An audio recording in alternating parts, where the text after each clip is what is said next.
Okay, Bodach, here we go. You wanted to do a current events comedy podcast stream. And tonight we're talking about grooming gangs. Good luck with that, mate.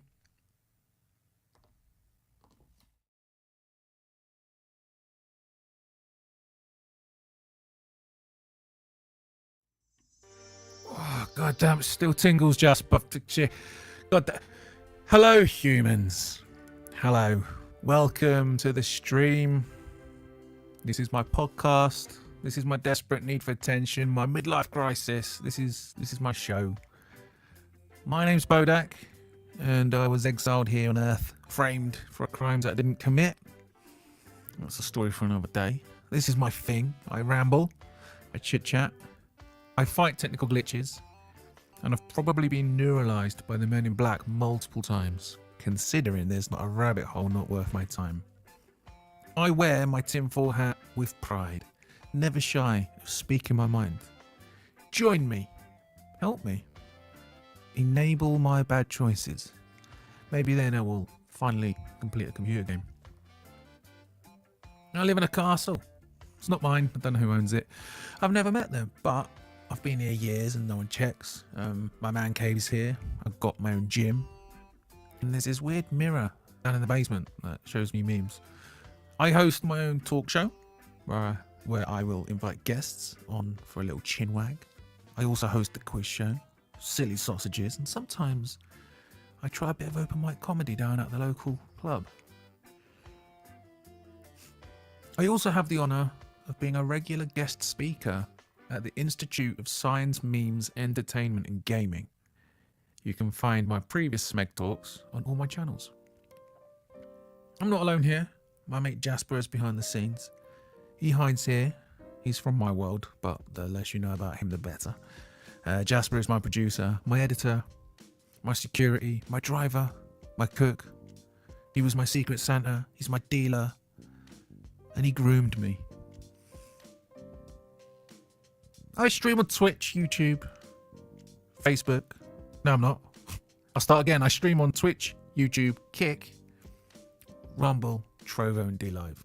I would like to stream on X and Facebook, but they seem to like making it hard. And you can also follow me on TikTok, Instagram, BitChute, and Odyssey. You can also head to the Bodach.show. That's my website. I built it myself. That'll give you the links to all my stuff. I would really appreciate it if you subbed and followed on all the platforms you have accounts for. It really would help me out. And yeah, feel free to jump in the chat. I will read it. And also feel free to clip and share anything you see. Tonight's agenda, it didn't update. We've got the first glitch of the night. That's the first glitch of the night. Check this out. Let me see. Yeah, it didn't update. Anyway, I'll just tell you. My little visual won't work. There we go. First glitch of the night. Yeah, anyway, it's Starmergeddon. Another week in the horror show that is Labour's UK. And this week it's the worst one yet. You know. If you thought nonsensical economic policy was bad enough, if you thought tax hikes were bad enough, if you thought leaving the elderly to freeze in their homes over winter was bad enough, well, this week we found out that they've been covering up rampant grooming gangs. We're going to touch on that today. Well, yeah, welcome to Starmergeddon. It's always a fun topic, isn't it? Grooming gangs. We're also going to join the local comedy club. I've got an open mic set tonight. Hopefully my material goes down well. Hello, flipping spatulas. I saw you there. So yeah, and we'll finish off the evening with some knowledgeable fisticuffs. Actually, knowledgeable fisticuffs is when I'm actually going to talk about Starmergeddon. It's interesting times we find ourselves in. I don't know if anyone's noticed, but it seems to be like open season on Islam. Like, I was watching Piers Morgan earlier, and even they're like, yeah, grooming gangs it's a cover-up. Pakistani Muslim grooming gangs. A dense subject, of course, for a comedy show, but we need to talk about it. But before that, I got a few jokes to tell. So let's crack on. All right, tingles, Jaspers.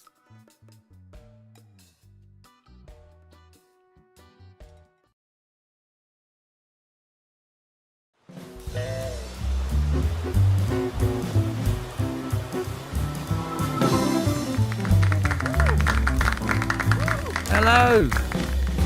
My name's Bodach. Hope you're all well this evening. Got a few jokes for you. Why do men love blowjobs so much? Well, they love any job they can lie back and watch a woman do. You know, because men are lazy. I went to see the nurse this morning for my annual checkup. She told me I had to stop wanking. I asked her why. She said, because I'm trying to examine you. Awkward situation.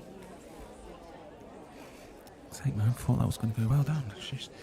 All right, let me try this one. According to new reports, Madonna paid out $50 million in her divorce settlement with Guy Ritchie. These are old reports. That's more than twice the amount Paul McCartney paid out to Heather Mills. She must be kicking herself. Because Paul McCartney's ex-wife had a prosthetic leg. No? Okay. Fine. I got another one. I got more. Don't worry. I got more. Why is the Bible like a penis? You get it forced down your throat by a priest. Because, you know, they're all, they're all a bunch of pedos. No? Okay, fine. God damn. Oh, it's a tough crowd. Did you hear about the female parachutist? She pulled the wrong string and bled to death. She pulled the wrong string and it was her tampon. And she pulled the tampon. That's funny. That's fucking funny. Fine. Try this one. I've got all the jokes. My grandmother refuses to grow old gracefully. Only last week, she won first prize in a wet shawl contest. It's a wet shawl. It's like a scarf old people wear. Come on, that's fucking good. That's a good joke. You joyless fucking wankers, just fucking joyless, boring fucking wankers. That's all you are. Well, I got another joke for you. I have just bought a racehorse called My Face. It is a crap horse, but I can't wait to hear all the women in the crowd screaming, "Come on my face! Come on my face!" I thought that was gonna land, man. Fucking hell. Why is a man's urine yellow and his sperm white? So he can tell if he's coming or going. Come on. God, fucking, that's gold, man. That's fucking gold.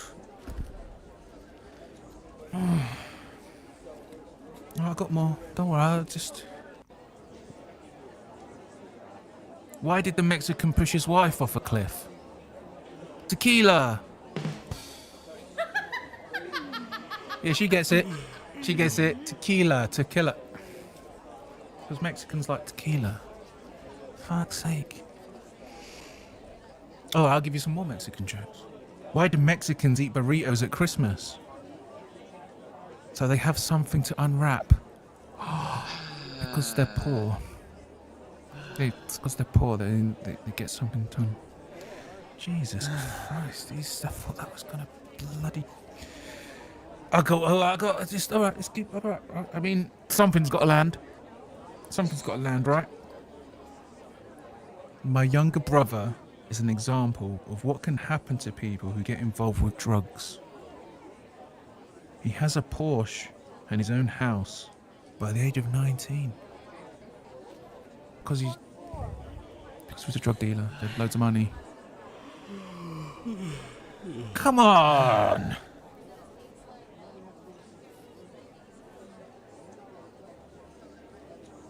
How do you plant dope? You bury a blonde girl. No, because blondes are dumb. That's how you plant a dope. Jesus Christ, these fucking joyless wankers, man. These are good jokes. If at first you don't succeed, then skydiving probably isn't for you.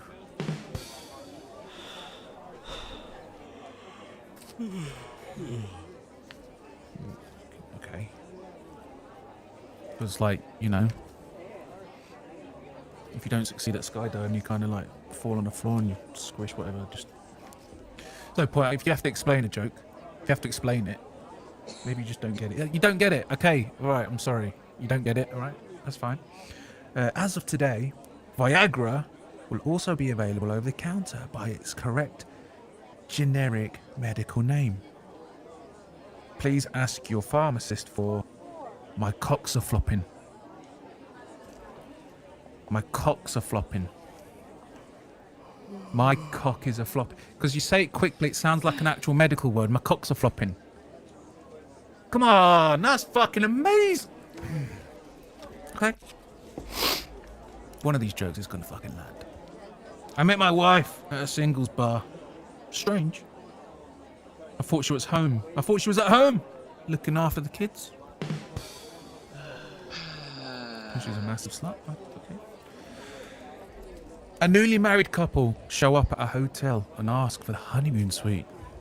Do you have a reservation? Inquires a receptionist. Just the one, replies the groom. She doesn't take it up the arse. That's his... He's unhappy because his wife doesn't... Right. Fine. Fine. Joyous fucking wankers. Alright. I got another one. What's the best form of birth control after 50? Nudity, because old people are disgusting. Fucking... Oh... The other guy got loads of fucking reactions. A Jewish guy is run over by a car. The paramedic arrives and says, "Are you comfortable?" He replies, "I make a good living." Because, you know, Jews earn loads of money. Okay. We don't like the Jew jokes. Okay, fine. My dog jumped in the washing machine yesterday. Don't worry. At least he died in comfort. At least he died in comfort. Because it's a brand of fabric softener. Comfort. What's got 4 legs and goes, meow? A frozen dog and a bench saw. I don't really get that one myself. Okay, so you're not going to get it if I don't get it. That's fine. That's fine. I went to a 1980s themed party the other night. It started off great, but by the end we all got AIDS. Because AIDS ripped through the 80s like fucking... Come on. And AIDS... Maybe it's too soon. It's too soon.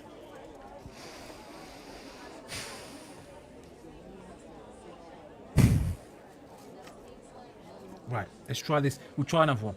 Why did the bald man cut holes in his pockets?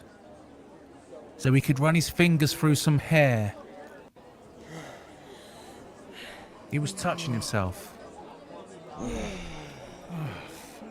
Jesus Christ.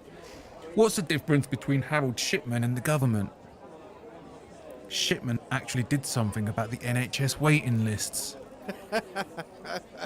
Yeah, that's a good one. That's a good one because, you know, at least the people he murdered were no longer needing hospital treatment. All right, if we like the Harold Shipman jokes, let's do another one. What did Harold Shipman and Gary Glitter have in common? They both enjoyed euthanasia. Because one killed youth and the other one liked the youth in Asia. Gary Glitter. Gary Glitter, come on, he's the pedo that liked the little Asian boys. Alright. Alright. Whatever. How do you know if your girlfriend is on anabolic steroids? When she flips you over, holds you down, and fucks you the arse with her clitoris. No, alright, fuck it. Fuck it, whatever. I'm not bothered. I'm not bothered. If you lot don't get the jokes, that's your problem, right? That's your problem. What hangs from the ceiling and looks like a lampshade? A hippo in disguise. Yeah, that's just fucking shit. Alright, that was shit, alright, that's a shit one. Fine, it's a shit one.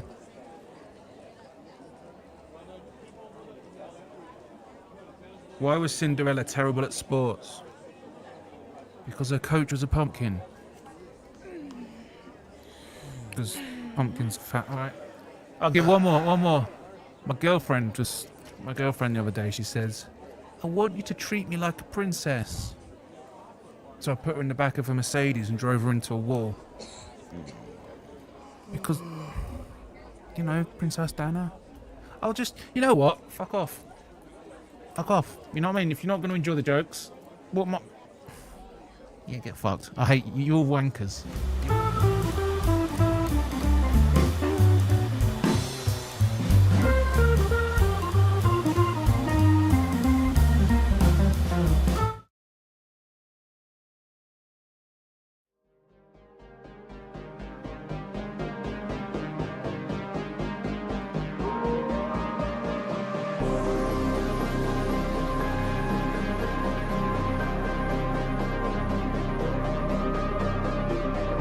Knowledgeable fisticuffs.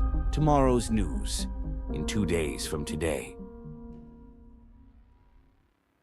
If you are watching this, you are part of the BKWA.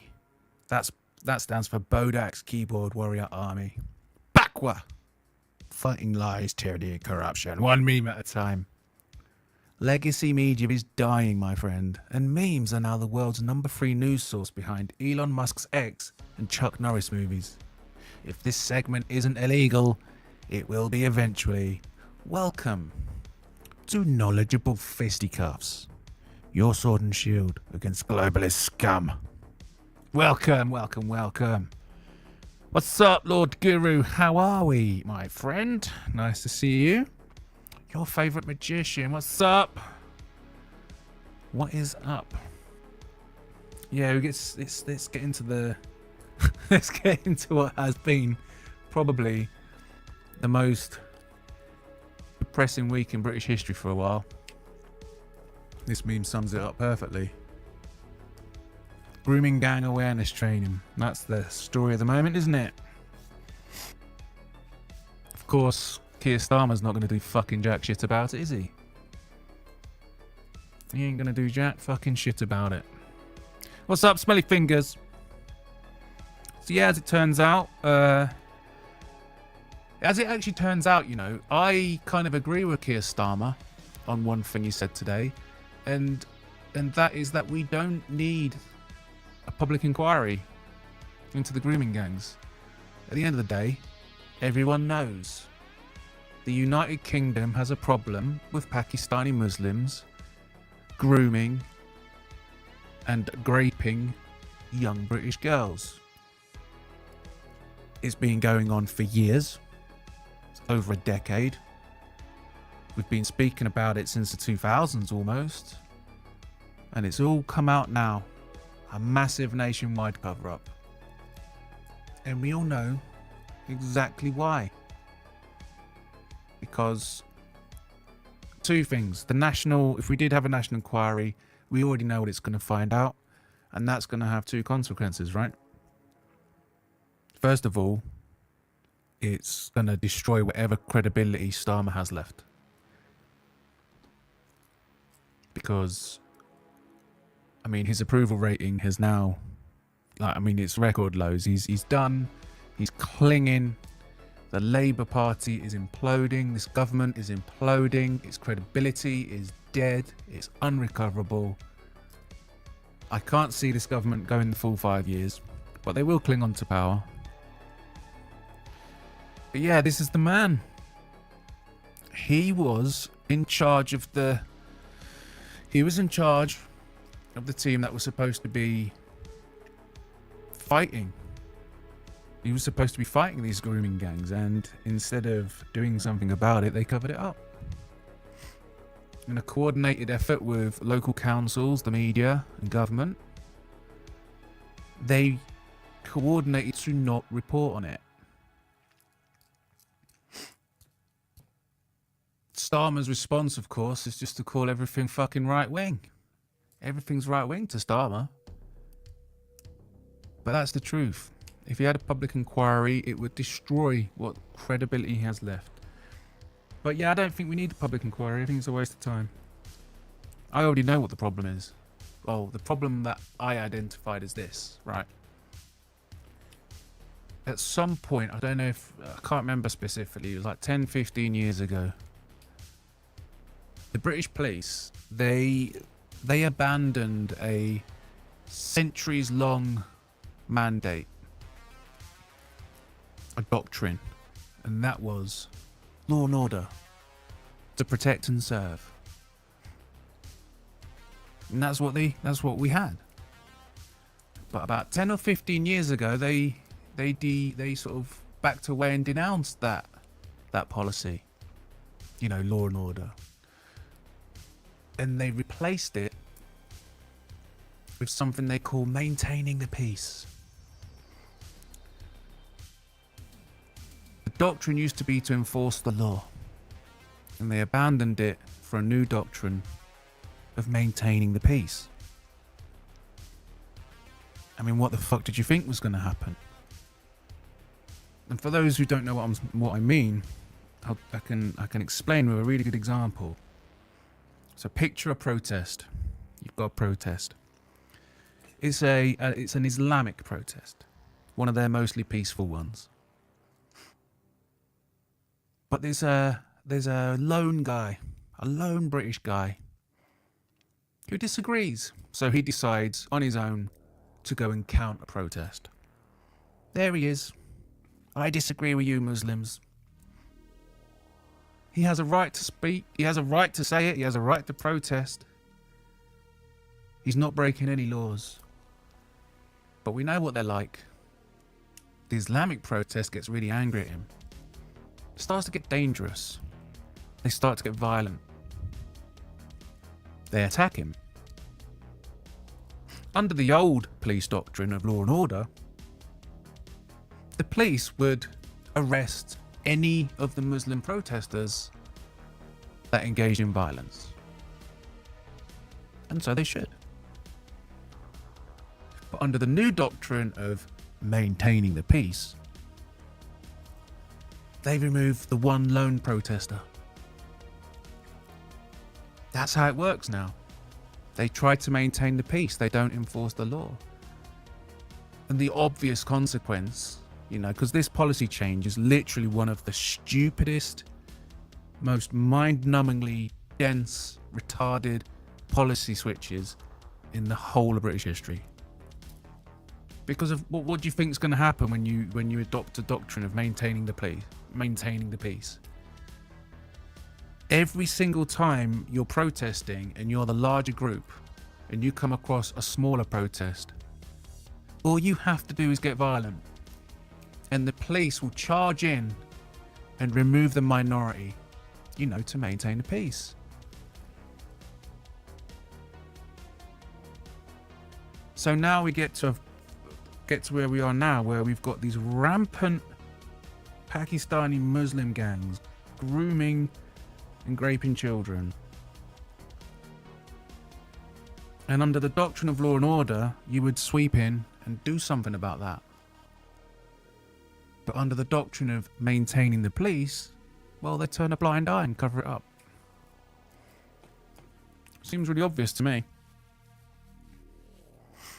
Of course, Starmer just calls everything right wing. Do you know, like, Starmer's like, yeah, it's just I can't even make a joke about it. The guy is so damaging for our country. And this is just another thing, isn't it? It's just another thing.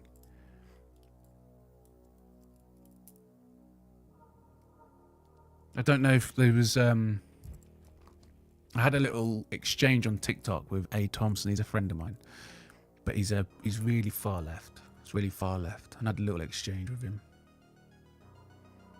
He's actually still trying to defend Labour. It's really funny. I'll get to that another time, but I don't know what I'm trying to say. Anyway, yeah, London's first knife crime of 2025. Let's kiss that. Who's that? Sadiq Khan getting a bloody knighthood. That man has absolutely destroyed London's identity, and he's getting a fucking knighthood for it. For anyone struggling with gender identity, the one on the left is a penis and the one on the right is a cunt. A lot of Starmer memes tonight. Honestly, I'm beside myself. Like today, I was like looking at the catching up with things. It's like the only thing that sort of giving me any hope at the minute is it seems to be the conversation's happening now. The conversation is finally happening. It's not the fringe. It's not Rumble. It's not some fucking far-right extremist on some fringe network.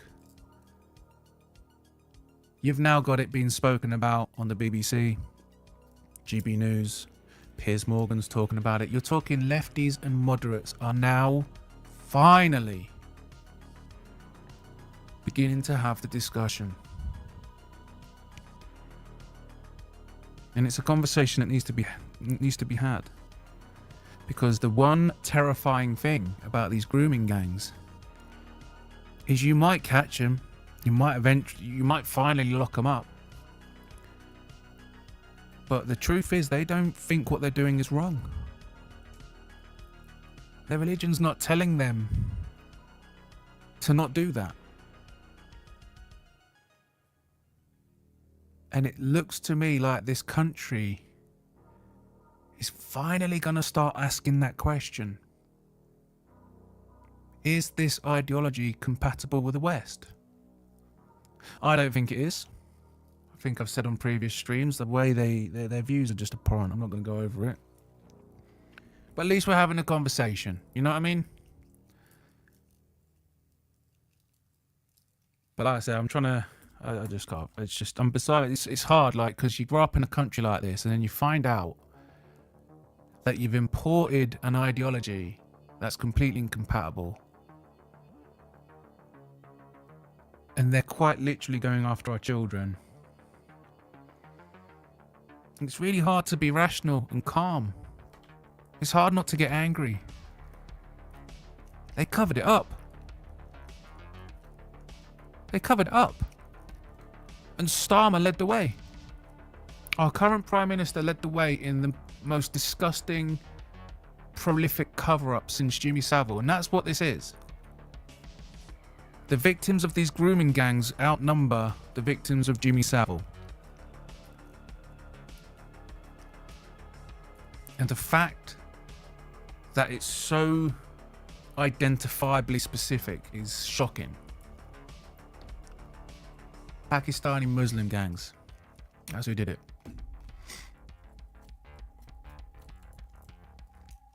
It's this like, it's such, I think people are either disengaged because it's just horror after horror, or if you're paying attention today, this is such a dark day for the country. And the fact that they're dragging their heels over this inquiry. And when Starmer came out and said it's right wing, I mean, what the fuck is he saying? Starmer might as well have come out and just said, listen up, people. You better not be against grooming. You better not be against grooming, or you're a far right fascist.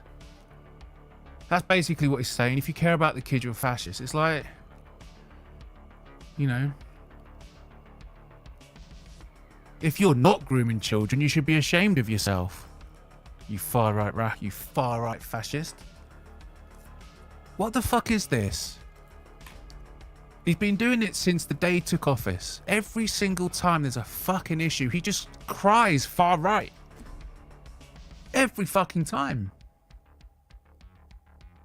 It's like when you look at America and Canada. What have their left wing been doing?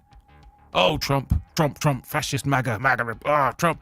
It's the same as Starmer. Everything's right. Everything he doesn't like is right wing. It's now right wing to want our kids to be safe. Madness.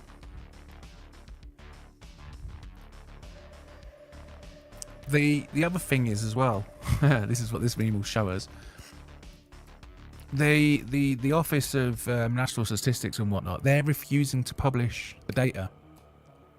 Because obviously when they're dealing with all this, they do keep records. They know what crimes are being committed and by who. They know the ethnicities, the religious backgrounds, the socio-economic backgrounds. They know it all. They document this stuff rigorously. But they refuse to publish the data. But Denmark doesn't. And that's where this one's from.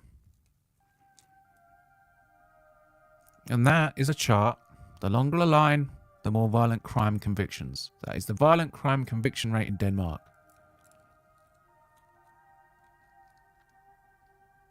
The red and orange lines are all Islamic. We've imported an ideology that is not compatible with our values. And again, when they do these things to our women and our children, they don't think they're doing anything wrong. It's time to have the conversation. Because not wanting kids murdered is normal. It's not far right. Imagine that. Excuse me, Mr. Prime Minister, our children are being groomed and assaulted. What are you going to do about it? Shush, you peasant. You right-wing fascist. Honest to God, it's just like, what does he expect to do for the next 4.5 fucking years every time he's a scandal? Because this won't be the last. This is the most, this is like a horror show. The Labour Party are fucking useless. This is just another one of a relentless end of issues. Is he just going to cry right-wing at every single one? I'm so sorry that bad man touched you inappropriately. Let's wait 30 or 40 years until he runs for office against a Democrat. And I like this meme because it is like this. One woman who makes up some stupid, shitty story will be headline news for weeks as long as he's aiming it at Trump or Elon Musk or Farage or something like that. If it can be used to smear the name of someone I don't like, oh, well, that victim, real or otherwise, gets all the attention. No attention for the children, no. By the way, do you know that we are one of the few civilized nations in the world that continues to call Alzheimer's and dementia Alzheimer's and dementia? Does anybody know what it is? What is it? Type 3 diabetes. Google it. You'll see the Mayo Clinic, the Cleveland Clinic, Kellogg University, Berkeley, National Library of Medicine, National Institute of Health. We have known that insulin resistance in the brain, which is called type 3 diabetes, is the leading cause of Alzheimer's. And then we developed this lie, this myth around Alzheimer's that people were losing their memory. That is not true. People are losing access to their memory. I wasn't going to show that one, but then I got a fact check. And I thought it was important. Because this is another problem in society. We got these people. I've come to think of this man. I don't know if you know who he is. I now consider this man the sort of medical Andrew Tate. He's one of these people that is sort of spreading. What he talks about has a grain of truth, but it's hyperbolic and he oversimplifies things, and that's another symptom of a failed society, I think. Because there's people like this who really, really dumb things down. And they simplify things. And that breeds hysterical, radical viewpoints. Because they're not fully informative. And people will listen to this and think, oh, Alzheimer's and dementia. Oh, it's just diabetes. As long as I'm not diabetic, I don't have anything to worry about, right? But not every patient of Alzheimer's and dementia have full-on diabetes beforehand, right? Well, AI told me it doesn't. So yeah, I look at this guy as like the medical Andrew Tate, and I'm getting really annoyed at this now because I'm seeing so much of it. Like Andrew Tate, this guy. Like, there's too many. I don't even asked to remember their names, but they're these hyperbolic, dumbed down, one-dimensional arguments that just don't inform you. They don't inform you. Just live a life of moderation, eat a varied, healthy diet, exercise, and you'll give yourself the best chance of avoiding these horrible diseases, or at least delaying them. This guy's out there telling people if you're not diabetic, you've got nothing to worry about. That's insane. It's dangerous. This man's dangerous. And as someone who's actually got a strike, I'm on my second strike because of medical information, I thought for once, you know what? I'm going to point some out. I'm going to point some out. If you see this man, please just keep scrolling. Don't listen to him. What he's doing is he's boiling down an argument into the most simplistic terms, and these aren't simplistic issues. Alzheimer's, dementia, the causes of it, diabetes, your health in general. They're not simple things. You can't just break it all down into like a single sentence. If you do want to be interested in your health, actually go out there and educate yourself. Learn about food. Learn what food has what vitamins. Learn exercises. Because you gotta learn to exercise. People just think you can just go and do it. It's not good for you. I did this boot camp. It's left me with fucked knees. My knees are fucked. I don't know if that's permanent now. My knees are always gonna be fucked, but if I knew then what I knew now, I would. If I had the knowledge back then that I do now, I would have focused on low impact exercises. I would have probably gone swimming, used the row machine. I would have avoided the impact on my knees, and I wouldn't be suffering today if I knew that information. But I bought into simplistic stupidness, like do keto and you'll lose weight. Yeah, but keto, you deprive yourself of nutrients when you do keto. It's not good for you. I did every fad diet under the book, thinking it was going to be some miracle weight loss cure, and I did training that I didn't need to do. If there's anyone out there struggling with their weight, just honestly, just eat healthier food and go for a walk. You don't need to go to the gym and pound weights and shit. You just go for a fucking walk. I wish I knew. I wish I knew this before. I'm sorry if I'm coming across moodier, but it's just such a dark day. It's a dark day for the country. We've got a government who refuses to even acknowledge the problem, let alone deal with it. There's only one obvious conclusion. Think about it. If the government won't act, what's going to happen? Nothing. It's going to continue.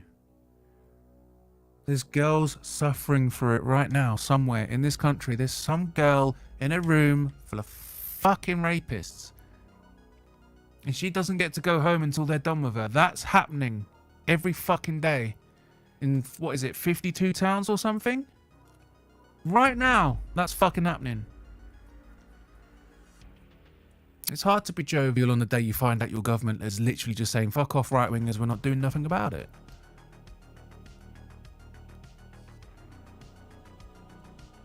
And just let it be seen how fucking tolerant we are.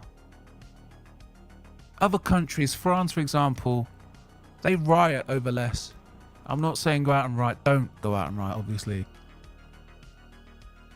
But you should be angry. And do not let this Labour government forget what they did. Starmer was in the very position that could have ended this, and he didn't. He covered it up. He fucking covered it up. Sir Keir Starmer even. He's the man who had the authority and power to do something about it, and he didn't. That is what our Prime Minister did. He didn't help the children of our country when he had the power to. And now that he has more power, he's still refusing to do it. It's really hard to be in a happy mood right now when you're looking at what's happening to your own country. It's really scary as well. Really scary. Make enough to provide for us anymore, so we have to get out there in the workforce. Right, because you voted. So I'll restart that and miss the beginning.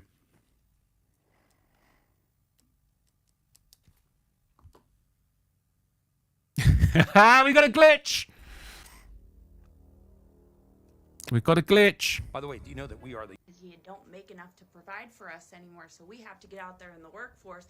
Right, because you voted for laws that give the jobs to you instead of to us. You know that, right? You have to know about this, right? Women have been saying for decades, they've been saying, we get 77 cents on the... Women want to get paid equal. They don't want to work equal. They just want to get paid equal. So they went to the government and they voted for the government to make things equal. And now that things are equal, women have raised their standards and they're saying, men can't provide anymore. You voted for that. You know that, right? The government takes money from men and gives it to corporations if they meet diversity quotas. So we are being forced to pay to put ourselves out of work so you can be equal. Men and women don't put the same amount of effort into the workplace, and so they get different rewards out of it, but women wanted to make it equal. When men made more, women could find men who made more, but now women are making more, and they can't find men who make more. But it's not because you're running faster than us, it's because you voted to redistribute the trophies. So my money goes to the government, and the government gives that money to corporations, and then when I apply for a job, the corporation says, you may not have that job. We need more women to satisfy our government free money requirements. So you want men to pay, but you voted to take away our ability to do that. You can only have two of these. You can have equal pay by law, men take care of you, and the eligible men are loyal. If all of you are going after a few guys, then the eligible guys are going to have access to lots of women. So if you want equal pay by law and men to pay for everything, all of you are going to be going after just this section. So if you stopped voting for money to go like that, then we would still have more money to be able to spend on you. This situation is like a dog that wants you to throw a ball, but it won't drop it. We want men to pay. Okay, let me go get a job. No, you can't have that. That's for women. We need equality. Okay, then go date the men who have more money. Where have all the good men gone? I mean, you have to know about this, right? Everyone knows this, right? Please tell me that you knew this. That's a really good breakdown of what happened. I think the solution's obvious. Keep the equality, and women just stop being idiots. Realise that you are competitive in the workplace, and in many situations you will earn more. Especially young women. Women under 30 earn more money than the men under 30. So just enjoy it. Like, be equal. It's not hard, is it? They got what they wanted, and then they were like, no, but chivalry's dead, and men like kind of can't pay for everything anymore. Yeah. So just lower your expectations, and your world will improve. They won't know, because women don't like, well, Western women don't like taking accountability, do they? But anyway. This is another one. I can't say anything because I don't know what I'm gonna get banned for on YouTube. I don't actually know what they do because they don't explain it. I've spoken about some really harsh subjects, and YouTube are like, yeah, go for it. And then I mentioned something about medication, which was fact-checked. It was real. It was true. And I got a strike. So it makes no sense. Even if you know you're telling the truth, it still might get you a strike on YouTube. But yeah, this is the climate change bollocks. This is what I grew up on. I was told the ozone layer would disappear and you wouldn't be able to go outside anymore. I remember saying I remember them saying London was going to be underwater, and none of it happened. Like I said, 1960s, oil gone in 10 years. 1970s, another ice age in 10 years. 1980s, acid rain will destroy all crops in 10 years. 1990s, the ozone layer will be gone in 10 years. 2000, ice caps will be gone in 10 years. None happened. But obviously the taxes went up. And they've got this climate crisis. And what did they say recently? What did they say around 2020? Oh, we've got 10 years. There's always 10 years. There's always 10 years. It never happens. The problem is, right, with the climate argument is like most people approach it not realizing that you're dealing with people who are indoctrinated and you sound crazy. And when people turn around and say, climate change is a hoax, I don't think your typical conspiracy theorist understands that when you say that, it sounds like you're just denying things like climate never changes. I think the important thing to signify, like, I don't believe in the crisis, and that's probably going to get I'm at least going to get the notice on the video, and if I don't wake up to another strike. But I don't believe in the crisis they peddle. Greta Thunberg and all this fucking bollocks, and that fucking middle class hippie that held a bridge hostage. Oh, they took away my future, that fucking crybaby. I don't believe in that Extinction Rebellion lot. I think they're just mentalists, right? I don't believe in the crisis. I think it's manufactured to provide governments endless excuses to do whatever the fuck they want. Whatever the fuck they want. At some point they're probably going to turn around and say, fuck off, you're not driving your cars anymore. Oh, it's for the climate. Don't use your heating too much, it's for the climate. Don't drink too much, what's for the climate. It's just it's used as a method of control. But that doesn't mean there's not problems. It doesn't mean that we shouldn't look after the place. It's the only planet we got. Pollution's a real thing. Pollution's a real thing. There's an island in the ocean the size of Texas, which is completely trash. There's microplastics in the food supply now. They banned the plastic straws. That's the stupidest thing about all this, the climate stuff.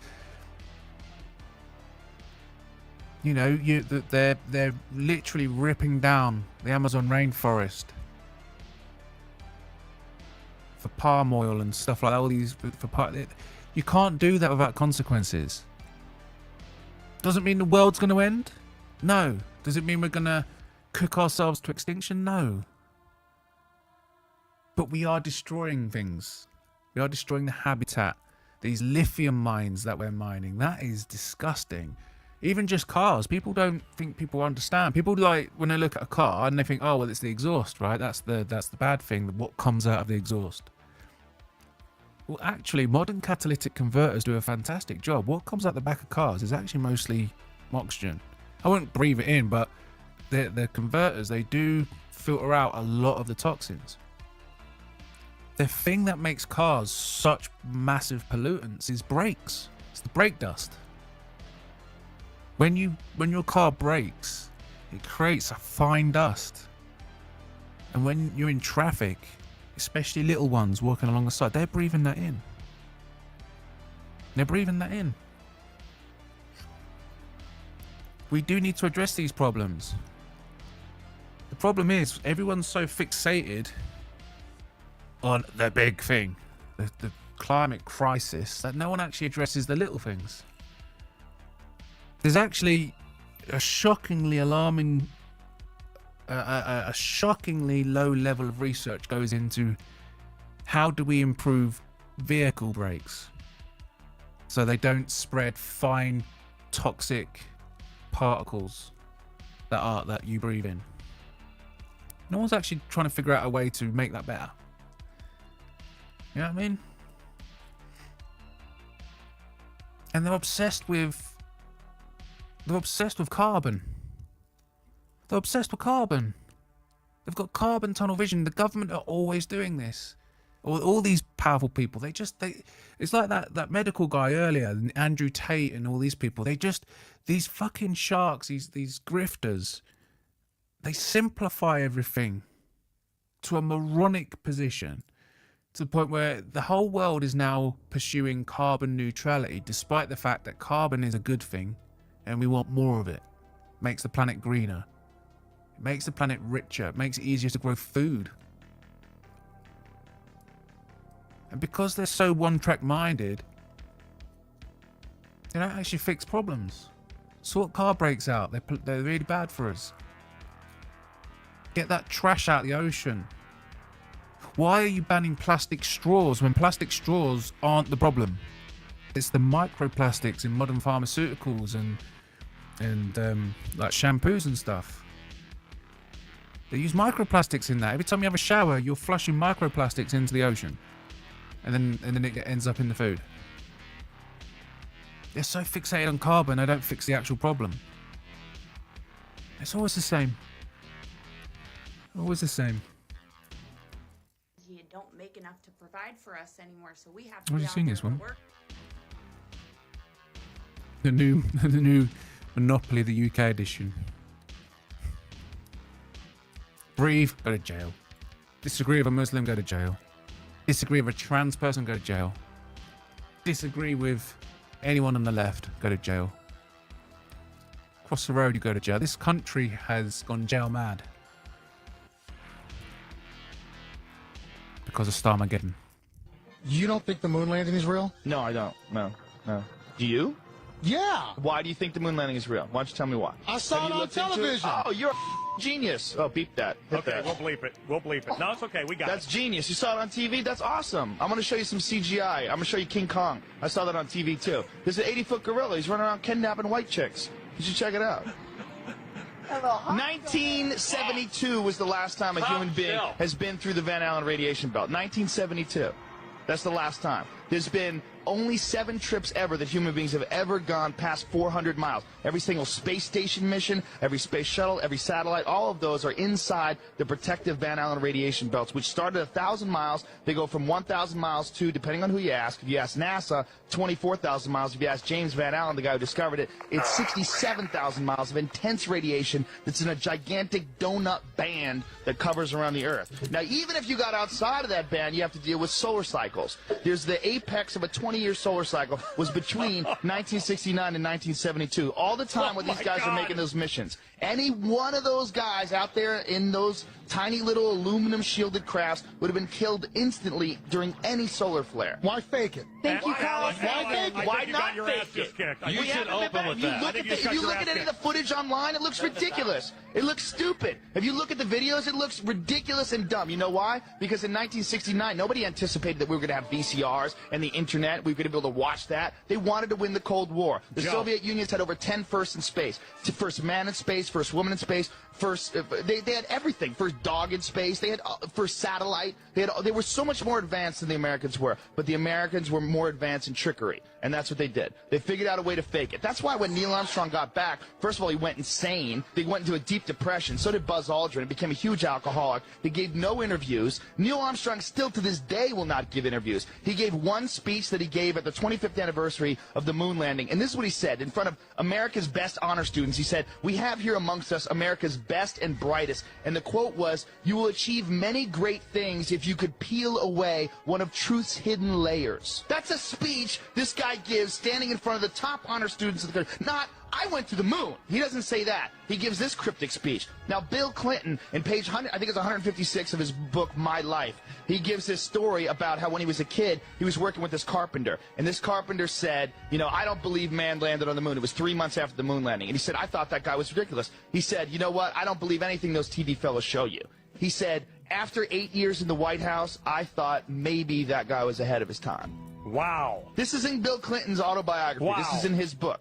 There's no way people went on the moon. There's no way. By the way, It's impossible today. China wants to go back to the moon. They don't even have a clue how to do it. They're going to try to get there in 2020. America thinks we could possibly go back in 2017.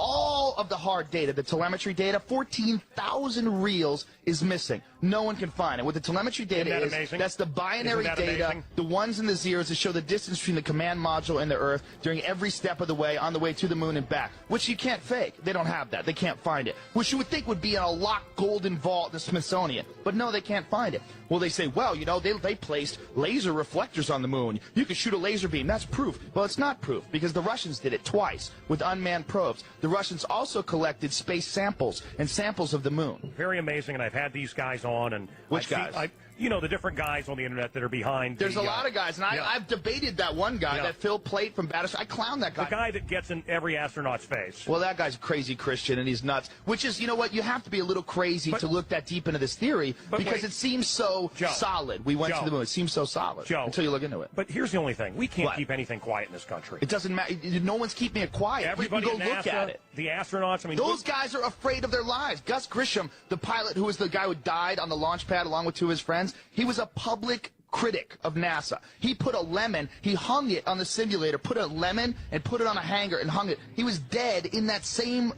cockpit. He died like 2 weeks later. He burned to death inside of that. They were terrified. This is a matter of life and death. These guys were in the middle of a huge Cold War between Russia, and they wanted to show that America had technological superiority. The race to the moon landing, all that stuff is not about going to the moon and collecting things. It's about military superiority. It's about the ability to do things with military technology. All that stuff they use for NASA, all the stuff they use for the stealth bomber, the space shuttle, all those missions, it's not for philanthropy missions. That's to fuel the military-industrial complex. The machine behind this is all the military. And getting to the moon first is making a statement that we have military technological superiority over Russia, and that's what they did. If you look into it, man, the more you look into it, look, there's every photograph of the moon looks goofy. There's intersecting shadows that show more than one light source, and you could try to explain any one of these things away, which many people do. But the problem is when you look at them all together. Joe, we're not on for 10 hours. Man cow. I'm actually in the middle of researching and doing my own moon landing video, and I'll tell you about it. The moon landings were legit, bro. My grandma saw it on TV. Yeah. So I mean, I saw it. I saw it on YouTube. The replays for the anniversary. Look, it's so funny when you look at it though. Like Joe Rogan was saying in that video, you can just look at it. It looks goofy. You know when you watch Star Wars. It's so weird that people don't think critically of this. There's people that still think we went. So just look at it. All you have to do is look at it. It's goofy. When you watch Star Wars, the original 3, and you see the special effects, it's silly. You look at NASA, it's obvious. Like, look at other things that were filmed in the 60s. And it still looks real. It still looks real. Yeah, the quality might be a little different compared to modern digital photography. But it's like, you know what I mean? When you go and watch an old Marilyn Monroe film and stuff, it still looks real. And when you look at it in the black and white TV of the 40s, you can see that it's real. When you look at the moon landings, it's just so obviously special effects that didn't hold up. It looks goofy. Use your discernment. I don't know if that word applies here. I read a book. It happened. How can you possibly refute that? Mate, smelly thing. I use books all the time to make my arguments. I've been having a debate with an idiot. A WhatsApp debate, so nothing serious. About how there's a them and us. And I've got this book called The Confessions of an Economic Hitman. And it's the best book. I've read it, I think it was about 2 years ago now. But it's like, I always refer back to it. And it just explains how they do it. It explains who they're working for and what they're doing. So yeah, books. I do believe books are a good source. But the thing is about a book is a lot of people read a book and then take the book literally. You need to take the book and apply it to the perspective of the author. So there are books that are nonsense, obviously, and full of bad information, but is that the intent? No, not normally. It's just the author's perspective. So I think people just need to be a little bit mindful of that when they're reading books. But yeah, I'm gonna do a moon landing one. But I'm gonna try, like I said, with a YouTube ban hammer. It's so easy to get a ban. And I think I might have figured out a pattern, because I've obviously, this is a stream that goes into quite a lot of dicey subjects, so to speak, and I don't get anything. YouTube's like, yeah, go ahead, whatever. And then you say something completely innocuous, something you don't even remember in the stream, just a passing phrase, and you wake up the next day and your stream's been taken down, and you're told that you've got a strike, you have to do this fucking stupid training course to get your YouTube channel features back. But the thing that I think I figured out is that the thing that really seems to trigger YouTube, especially their censorship, is that it's when you say things as a matter of fact. So like with my strike for medical misinformation, for example, I wasn't clear in context that I think this I think this is the truth. I think this is the right thing. I was a little bit too direct, and I was a little bit too matter of fact, and I was saying it in the context like this is the truth, and it was. Don't get me wrong, but that's the thing that triggers YouTube. You have to make it clear that these are opinions. When you actually portray it as a matter of fact, that's when you're spreading misinformation. When you're telling people what you think and why, that's an opinion piece, and that doesn't get you banned unless it's mental. So unless it's like racist or anything. So I do believe you can talk about medical stuff and avoid it, as long as you just make it clear in the context that it's you know, it's your opinion, and you're not actually stating a matter of fact. Because I got a strike. I got a strike on on episode 2. It got taken down. I appealed it, and when they looked at it, because you obviously can appeal the ban, I had it reinstated.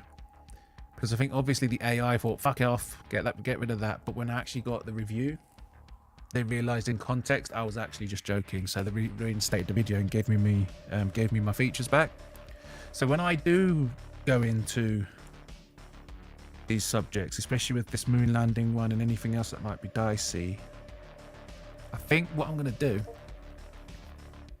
is I'm just going to break it down and tell them what I think. So instead of like, oh, the moon landing was fake and I'm going to tell you why, none of that.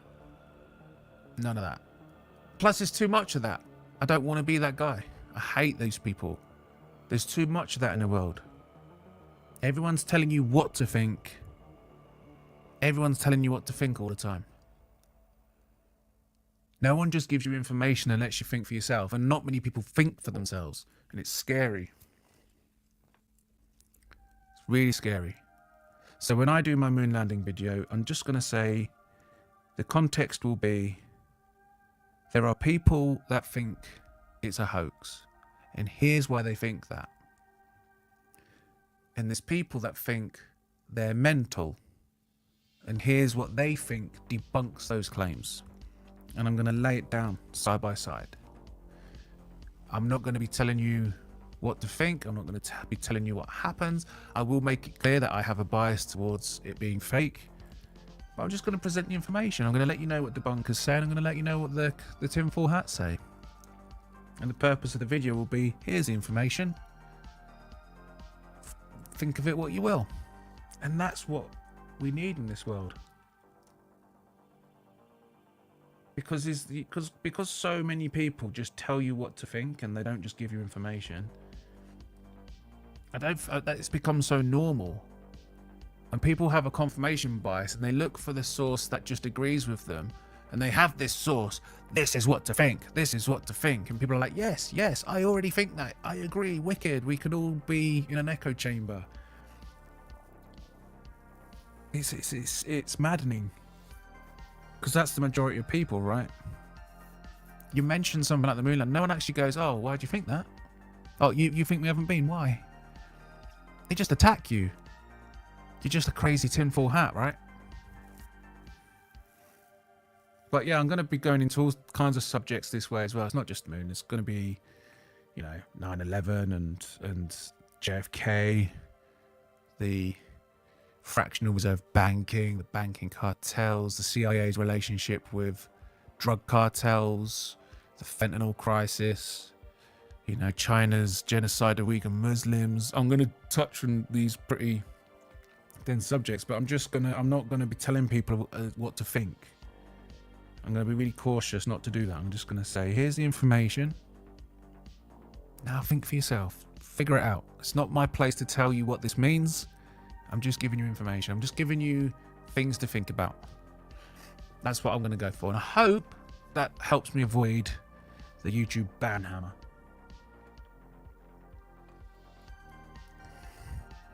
They definitely faked that shit. I'm kind of likely to agree with you, smelly fingers. I do think, I mean, I've been doing my research. The other thing is, like, I engage in this debate, right? All the time. I engage in conspiracy debate. And people always go for me. They don't address what I say. They don't actually debunk anything. They just go personal, right? They just, you're crazy, you're tinfoil hat, you're an idiot, you're lying. They accuse you of lying, which is one of the worst things you can do. Like, people, like in Britain, we call everyone a cunt. Cunt is thrown around so loosely in Britain, and it's not really offensive to a British person. If you call a British guy a cunt, he'll be like, shut up, cunt. We don't care about that word. But when you call people a liar, I think that's worse. I think that's one of the worst insults you can call someone, is a liar. Especially when they're not lying to you. Or not trying to, anyway. Being wrong about something and lying are two distinctly different things. The intent is the polar opposite. But yeah, they attack you. They just go mad. But here's the thing they don't understand, right? When you get involved in conspiracy, and I love conspiracy, I always have done. Well, but the conspiracy used to be fun. It used to be Scooby-Doo. A lot of... Yeah, when you get into conspiracy theories and you decide, you know what, I'm going to be brave and I'm going to speak up. What the people who challenge you, the people that come for you, like, oh, here he goes, he's at it again. I'm gonna. You obviously you present yourself as a target to certain people, and there's nothing they love more than finding some way to prove you wrong or discredit you or to make you look a fool. That's what they want. They don't care about the subject. They're not. You're never going to change their mind. They're just debating you because they're just looking for you to fuck up. Haha! I got you. And that's it. Done. All it takes. That's it. One thing. One thing. And that's it. Anytime you mention a conspiracy or anything, that's it. They'll just keep reminding you of it. No. Remember that time I made a fool of you? Done. You're discredited. Nothing you ever say again will have any weight. That's the environment you're dealing with. So when you do get into conspiracy, you do decide to speak up, you have to be right. And I am, because when I learn about something, the first thing I do is go and debunk it. Because there's far too many people that read a headline and make up their mind. They don't read the article. And these morons that I was debating on WhatsApp did exactly that. They're like, aha, here's a headline that says you're silly, Darren. And then you go, okay, did you read that? No, they didn't. Because when you do go and read it, you realize, oh, they didn't know. They don't actually know what they're sharing. They just saw a headline that they thought agrees with them. Idiots. But the thing is, when I go into that subject, the first thing I do is debunk it, because there's two reasons. First of all, I just want to be correct on things. If I hear something, that sounds weird, that is weird, and then I find a good debunking of it, then yeah, okay, that one's bollocks, move on. You have to be on it. You cannot say something you haven't tried to thoroughly debunk. And the thing is about these idiots that challenge you, they don't realize that I've done that. I challenge them to debunk them. I say, here's what I think, here's a specific example. If you debunk that, I'll change my mind. I already know what they'll find if they go looking for it. Because I've already been and gone and found it. The only reason I'm saying it is because I've actually tried to debunk it and it can't be debunked. Or not, I can't debunk it at least.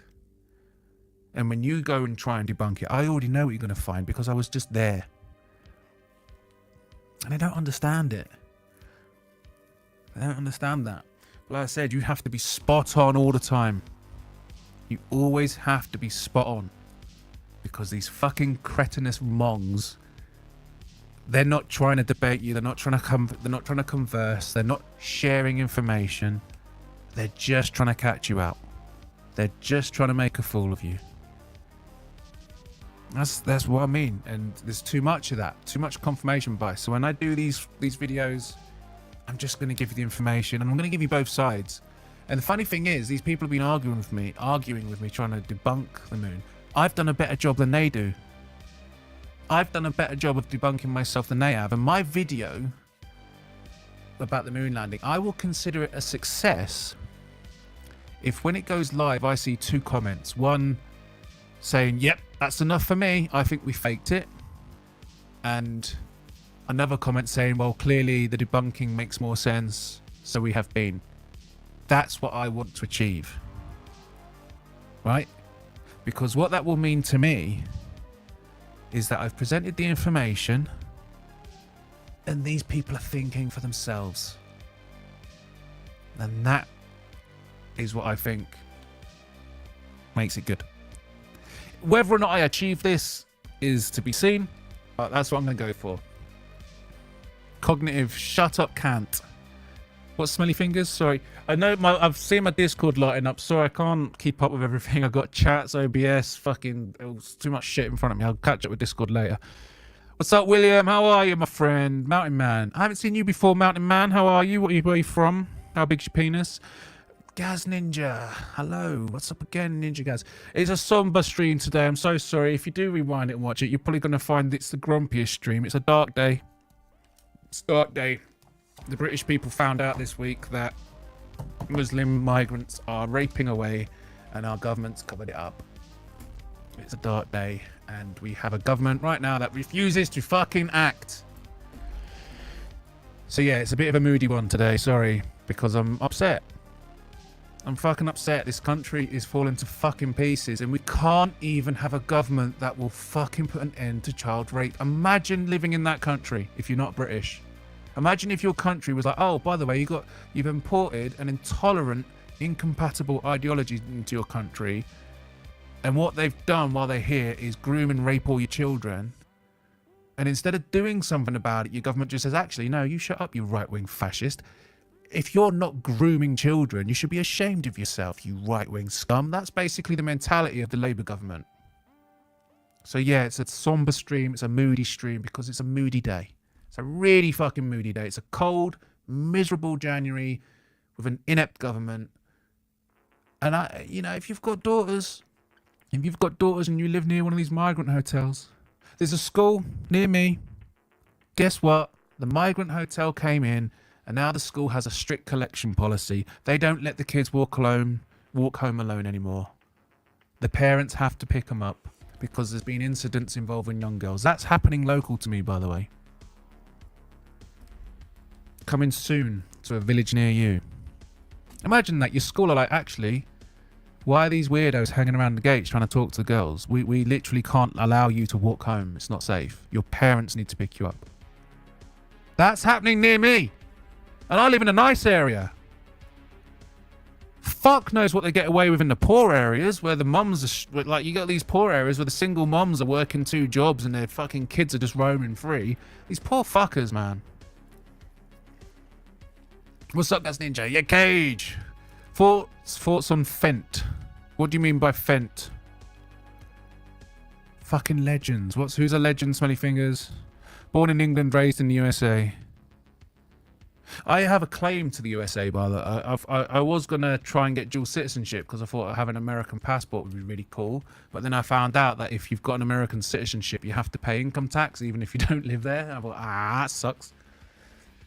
So I'd love to have an American passport. It'd be cool.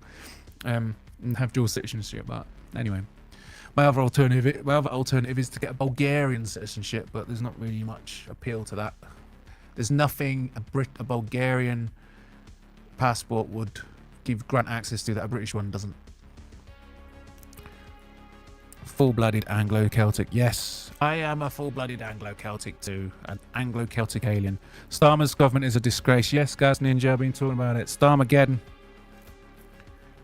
Absolute fucking horror show, this fucking government. I had a little engagement with a little exchange on TikTok with Aid Thompson, who's a left-wing creator, and he was actually defending Labour. I thought, my God. My fucking God. You know, let's just remind everyone of the numbers. This is Labour. He goes to me, Aid. He messaged me on TikTok. He goes, oh, the Labour government inherited a massive public debt and an economy that wasn't growing. Because that's what Labour voters think. Obviously, it's bollocks. The debt bit's true. But before Labour, we were the fastest growing economy in the G7. That happened after they told us Britain wasn't going to grow at all, by the way, because they're always lying. The economic forecasters are literally always wrong. But anyway, he goes, oh, what Labour have done? Well, what's the other option?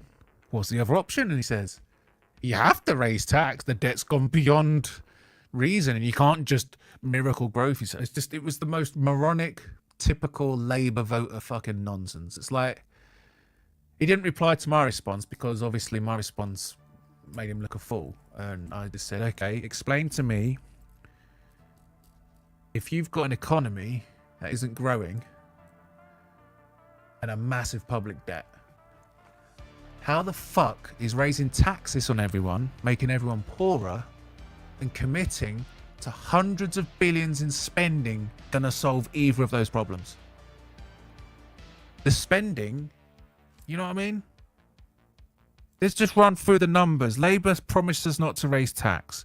They come in and dream up some imaginary 20 billion odd black hole, which was swiftly debunked. Absolute nonsense. They flat out lied. Starmer's government lied. There was no black hole, but let's play along. So they raised tax. They raised it by 40 billion or something like that. 40 billion, right? So in theory, they're now 20 billion up. And then they commit to hundreds of billions of pounds in spending. And Labour people think this is going to help. Labour voters are actually stupid enough to think that's actually going to help. How is that going to help? You've got a national debt problem. Let's solve it by committing to hundreds of billions in debt. The spending they've committed to already, Labour, it's going to increase our national debt by over 20% more. And the tax hikes have just left the entire population poorer. How the fuck is that going to help with the debt and the growth? How do you get economic growth when your fucking population has less money? How do you solve the national debt if you keep fucking spending? It's the most moronic, ideological fucking nonsense. These fuckers actually think this is going to be good for us. They're fucking spastics, Labour voters. They believe this nonsense. Tax hikes wouldn't work in Britain. Do you know why? It's because we have a service economy. Service economies only work in low tax environments. The service economies don't make anything. We don't have a manufacturing base where we're net importers across the board. We import more food. We import food. We don't export food. We import manufacturing. We don't export it. It's a service economy. We don't make shit. We don't have shit.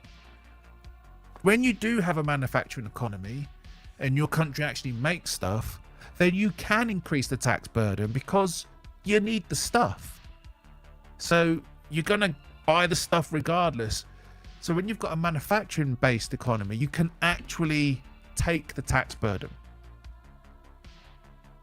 But when you've got a service economy only works when people are spending money.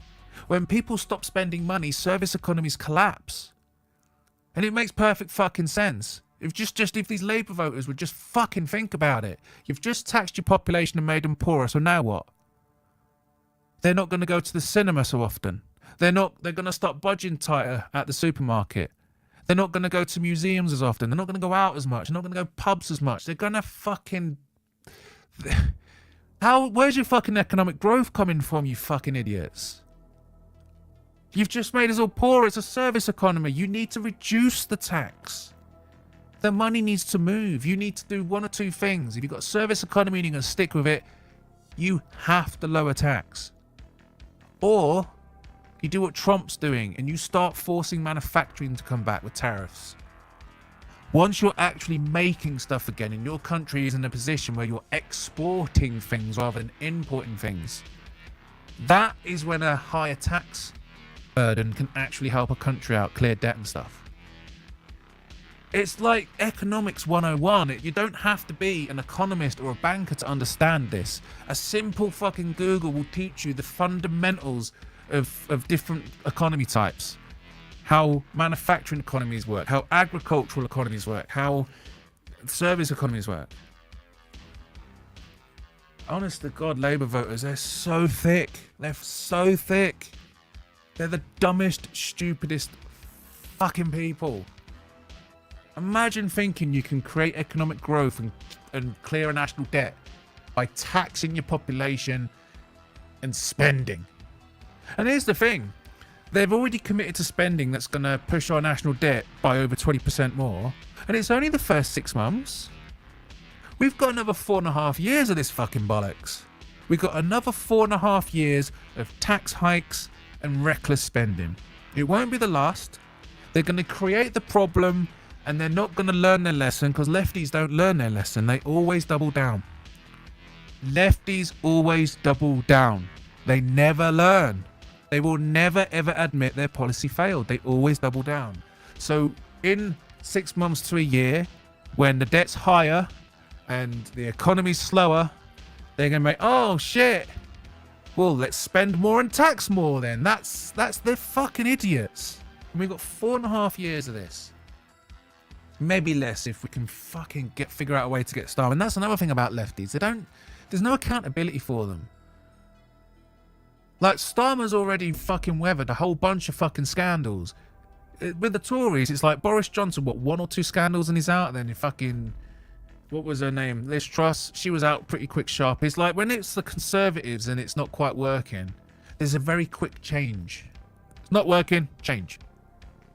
And it's a policy shift. People will always look at that and think, oh my God, look at them, they're fucking... No.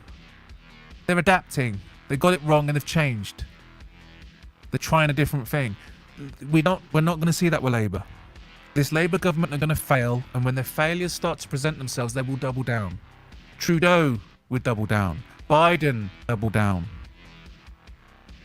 All these left-wingers, they always double down. They're idiots. Honest to God, Labour voters. It's not bad enough that Labour are the fucking shit show that we all knew they would be. It's their voters are still defending it. What the fuck is wrong with these dense fucking idiots? Starmer's government is a disgrace, yes. Mountain man, half barbarian, half aristocrat, yeah. Bodach, do you think the UK and USA has a global influence and power? The UK doesn't. Never. The UK hasn't had global power since its empire. The one thing the UK has is man to man, we've got the best military.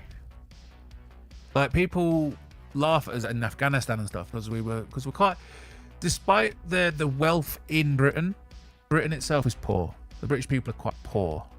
It kind of is hard to see because we do live in brick houses and have some nice TVs and stuff, but we're actually poor. And our army was poor. But when you hear about the joint training and the military exercises and all the rest of it, we win all the time. We're very, very ingenious, the British people. Our military tactics are so effective. One of our soldiers is worth 3 of anyone else's. And we're so good that it's actually the British Special Forces that train the American Special Forces. Don't know if you Yanks know that. Obviously, America are way more powerful. You've got all the jets, you've got all the fucking Navy, you've got way more soldiers. But man to man, doesn't get better than the British military, man. We are good at war. We've had millennia of we've had over 2,000 years of practice. We're very good at war. We've got thousands of years of history to draw on, of military tactics and failures. America, you kind of just roll in and blow shit up, but you've only got a short history. You haven't actually got a lot to learn from. And it shows. The French as well, they're the same as us. They're good at war. But yeah, in terms of global influence, smelly fingers, no, we don't.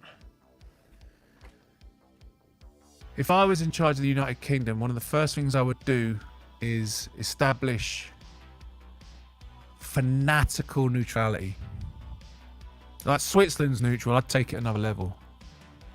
That's what I would do. That's what I think Britain needs to do. Just withdraw from military endeavours. Make this little place a fortress and just look out for ourselves and just become fanatically neutral and just trade. We don't care what you're up to, what you're doing. As long as you leave us alone and you've got shit to trade, well, I don't care. That's how I want Britain to I want us to adopt a position of fanatical neutrality. If there's a war kicking off, we're not involved. We don't care. Is the war here? No, then we don't care.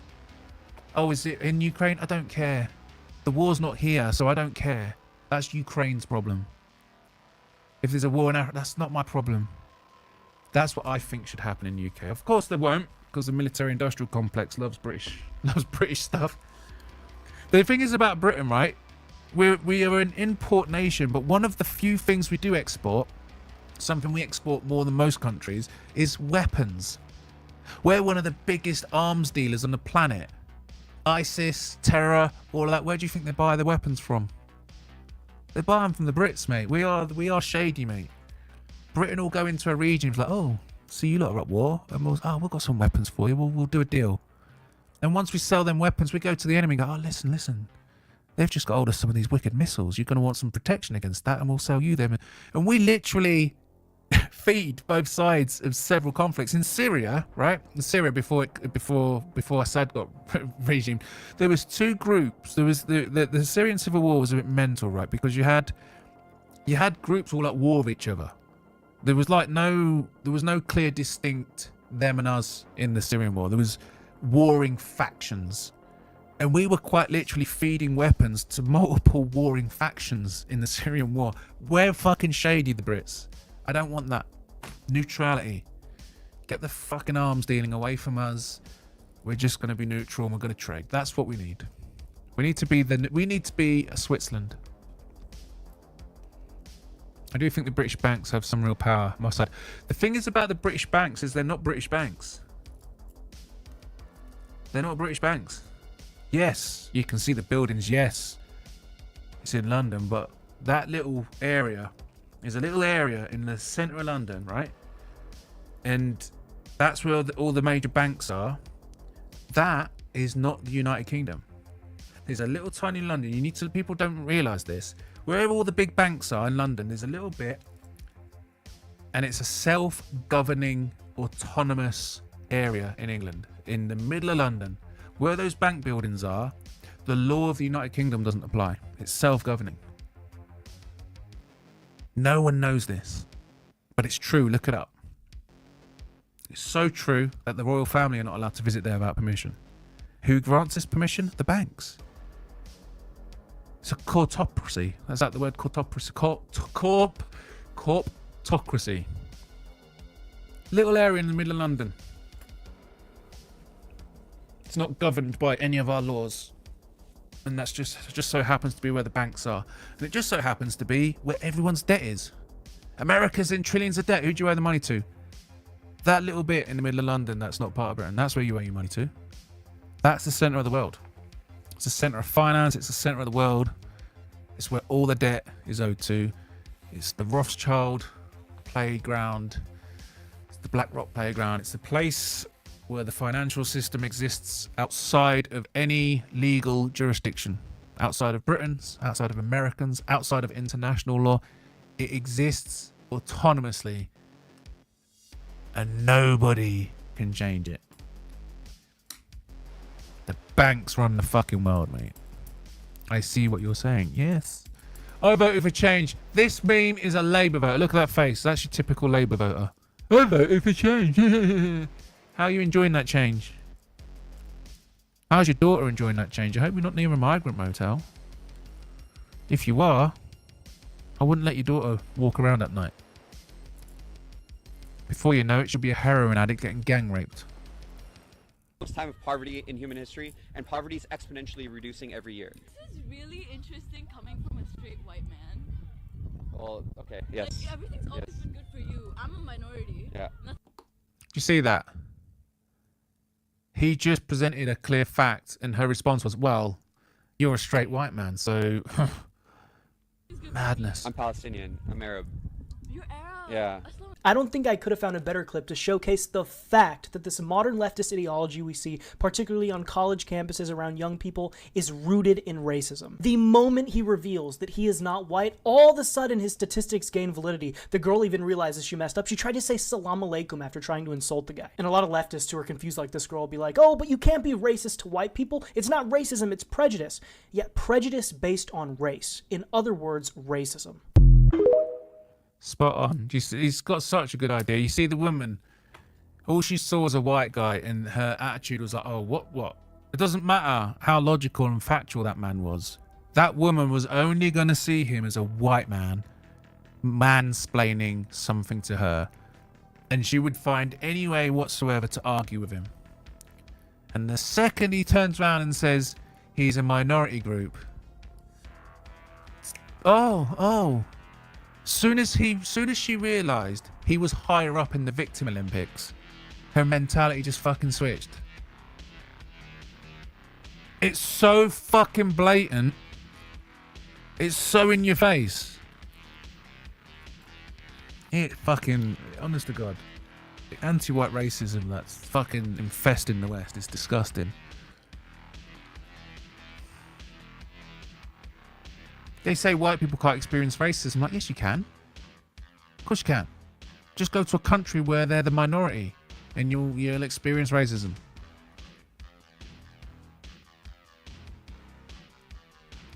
How racial groups rate each other. Look at this. So white respondents, look at that. White people just look at everyone in a similar way. Look at that, top left. White people are just like, yeah, people are people. We don't differentiate. Now look at Hispanics. They rate white people the worst and rate themselves superior. Look at the black respondents. They look at the whites and Asians and Hispanics as superior, and they really think of themselves as superior. And then look at the Asians. They see themselves as superior and everyone else is kind of equally not so superior. What do you notice about those charts? Kind of looks like white people are really fucking nice and tolerant, aren't they? And we are. And we are. Mostly. Obviously there's always a fringe bunch of fucking nutters, but white people are nice people. I know this is going to sound fucking terrible, but I was in a third world country on holiday once. And we went really into the beaten fucking bush. And it got a bit weird. And we had some weird police car following us. And the weird thing was, it was clearly a child in a uniform. So they were obviously con artists following us and that. And we obviously stuck out like a sore thumb. And then we finally came somewhere and we saw other white people and the relief was real. The relief was real because when you see white people, you know you're safe. You know they're not hateful. You know they're not going to attack you. You know they're probably not ideologically driven by some toxic religion of hate, intolerance and oppression. You know what I mean?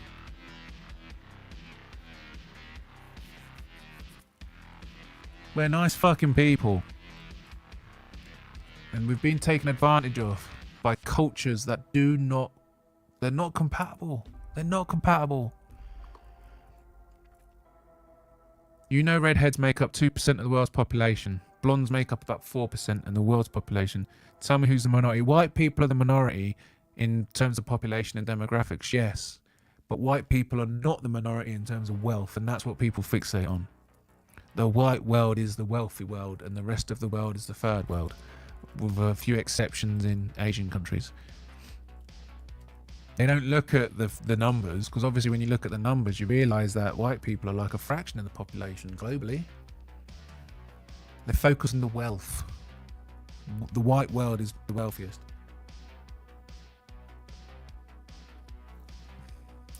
And if that changes, they'll just find another way to vilify us, you know what I mean? Once you're the villain, you're always the villain. It's very interesting, the propaganda we're subjected to, it really is.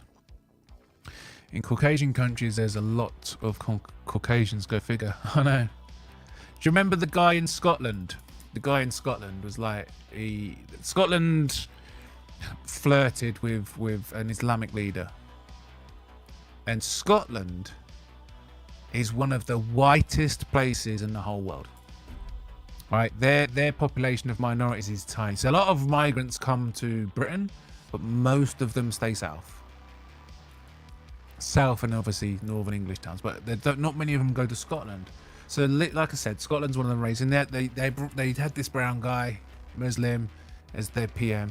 He did this speech when he kept going on about, oh, the chief of this, white. The chief of that, white. The leader of this, white. And he just kept listing all the people in powerful positions and just saying, white. As if because they're white people and they've got this position of power, that automatically makes it a problem.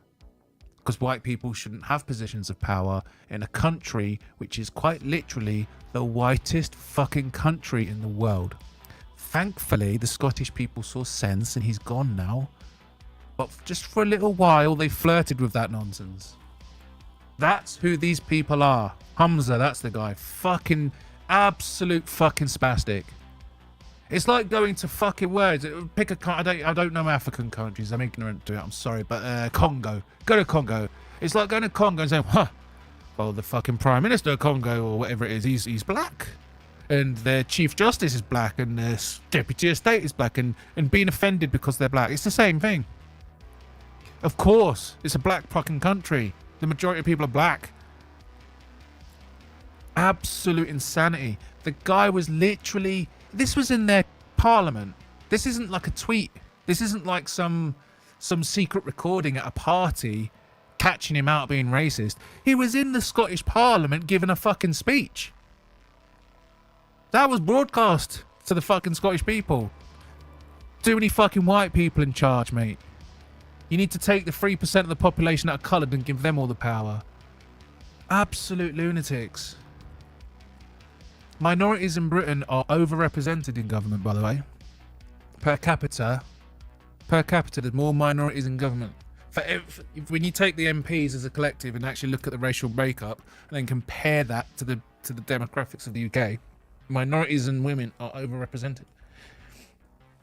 Britain is effectively in a sort of de facto apartheid state where our lawmakers have a massive influence by minorities, and it shows. You look at the policy, like the Islamic community is 6%, and there's a small portion of them that are out there raping children, and we won't act. We won't act because we don't want to offend them. It's like, what? Hamza was unelected, bro. He filed in for the wee ginger bitch sturgeon. Oh, he was unelected. Well, that fucking... At least he's gone. Whatever it was. I'm ignorant to it, to be honest. I just remember the speech. Scotland's fucking idiotic when it comes to politics. The most taxed country in Europe as well. Because Scotland are like, we get all these subsidies from England, but it's not enough. So you're going to pay tax as well. So you have to pay the British tax. And then you have to pay Scotland's government tax. And they get subsidies from England. And they're still fucking moaning and playing victim all the time. Honestly, Scottish people are fucking idiots. The thing is about Scottish people is they're merchants of grievance. They manufacture grievance. Oh my God, Scottish people like feeling sorry for themselves. Oh my God, it's insufferable. Oh my God, a Scottish person's ability to find a grievance with some innocuous nonsense, it's mind-numbing. They take victimhood to another level, Scottish people. They're weirdos. Yes, Scottish people. Scottish Parliament. I wouldn't say Scottish people, I'd say Scottish government. All they do is moan. The Scots aren't Jews, they're Celtic. They're pagans, if anything. Christian/pagans. I'm just making funnies, by the way, people don't get upset. Make the Congo great again. The thing is, Africa being majority black, there's nothing wrong with that. But that's the other thing about race as well. Where does one race start and one end? There is no distinct lines, and here's the simple truth of it. Do you see all those black people that have come to Europe? Even if they stick within their own communities, they're not going to, but just imagine a situation where they stay in their own communities, right? The blacks come here into Europe, and all they do is stick themselves, and they just breed themselves. Over the generations, they will gradually get lighter because they're going to adapt to the northern climate, and their skin through the generations will get lighter. And eventually, at some point, they will be white people as they slowly adapt. And guess what? If white people all went to fucking Africa and then only bred within themselves, over the generations, they would adapt to that climate and that environment, and they would gradually get darker, and eventually, slowly but surely, they would become black people. That's it. Black people are black because they evolved in a place with shitloads of sun. So the black skin protects them in that environment. And when they come up north, they actually have problems because there's not enough sun. And a lot of black people in Europe actually have real issues with vitamin D deficiencies and stuff. And then obviously white people go down there, they just get burnt to a crisp. Because our skin's like made for sunlight that's hardly ever there. So when you go somewhere where it's sunny all the fucking time, we suffer, don't we? We have to cover ourselves in creams and shit. That's it. And people are like, white people are this, black. Who cares? Understand what they are. They're just somebody with ancestry from a different environment that had a lot more sun. That's it.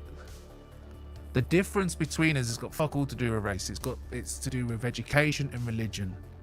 People who are not so religious and more educated just tend to be better societies than people who are undereducated and religiously fanatical. That's it.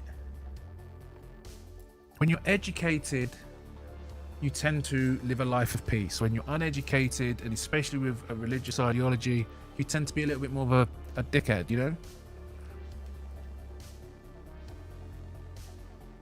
What do you think? I mean, literally. Victimhood mentality, bro, and it's not all of us. Victimhood. Nah, yeah, it's not all Scottish people, but there's too much of it in Scotland. Too much victimhood. So fucking get over it, you know what I mean? You mean we've been in the United Kingdom for so fucking long now. It's like we're still like calling ourselves Scottish, English. Well, it's just like fucking hell, we're British. We're just British. It gets silly now, you know what I mean? The country's been the country for so fucking long. You know what I mean? We're British. I think the Celts are of the 12 lost tribes, but that's the whole conversation. The Celts, yeah. The Celts is fascinating because the other thing is about white people is people don't, the people who aren't white, they all seem to forget that there's actually different kinds of white people. You've got, you know, you've got the Germanics, you got the Celts, you got the Slavs. You know what I mean? Like there's ethnicities within the white spectrum. You know what I mean? No one ever seems to mention that bit. We're all just rounded up together as just white people. You know? It's so fucking annoying. It's so annoying. I got something to show you, Bodach, about the origin of the Celtic people. If that's you on my Discord right now, I will check it out. I just have to do it once I've gone. Oh yeah, I can see. I see it, smelly fingers. I will check it out. Denmark is one of the 12 tribes. Oh yeah, there used to be a place in Britain called Danelaw. It's where East Anglia is now. That's all of East Anglia in Britain. That was basically the Vikings and the Danes. The Danes conquered that for about a century. Then we kicked them out. English are Anglo-Saxons, and the rest of the UK are Gauls. Gauls, yeah. Historically. Yeah, so the Celtic Gaul tribes, the Gauls, that's German. That's Germanics, isn't it? The Gauls, or the Gauls. The Gaelics and the Celtic sort of pagan side, that was basically France, northern Spain, Ireland, and Britain. And during the Roman Empire, that kind of got all pushed back to Scotland and Ireland, as I understand it. So Scotland and Ireland were the last remnants of the Celts, the Celtic tribes and paganism. While the Romans came along with their Christianity, left us with the Dark Ages or wankers. Gaelic French, yeah. Believe in any conspiracy theories. I understand not all of them, not most of them, but you don't believe in any conspiracy theories? You just think the government's just batting 1,000 and telling us the whole truth? That's a strong stance to take. And again, as I said before, I don't like talking about politics on stage or off stage. I don't like talking about things I don't feel like I'm truly knowledgeable in. But I do know this. Our government is placed in charge of all of its people.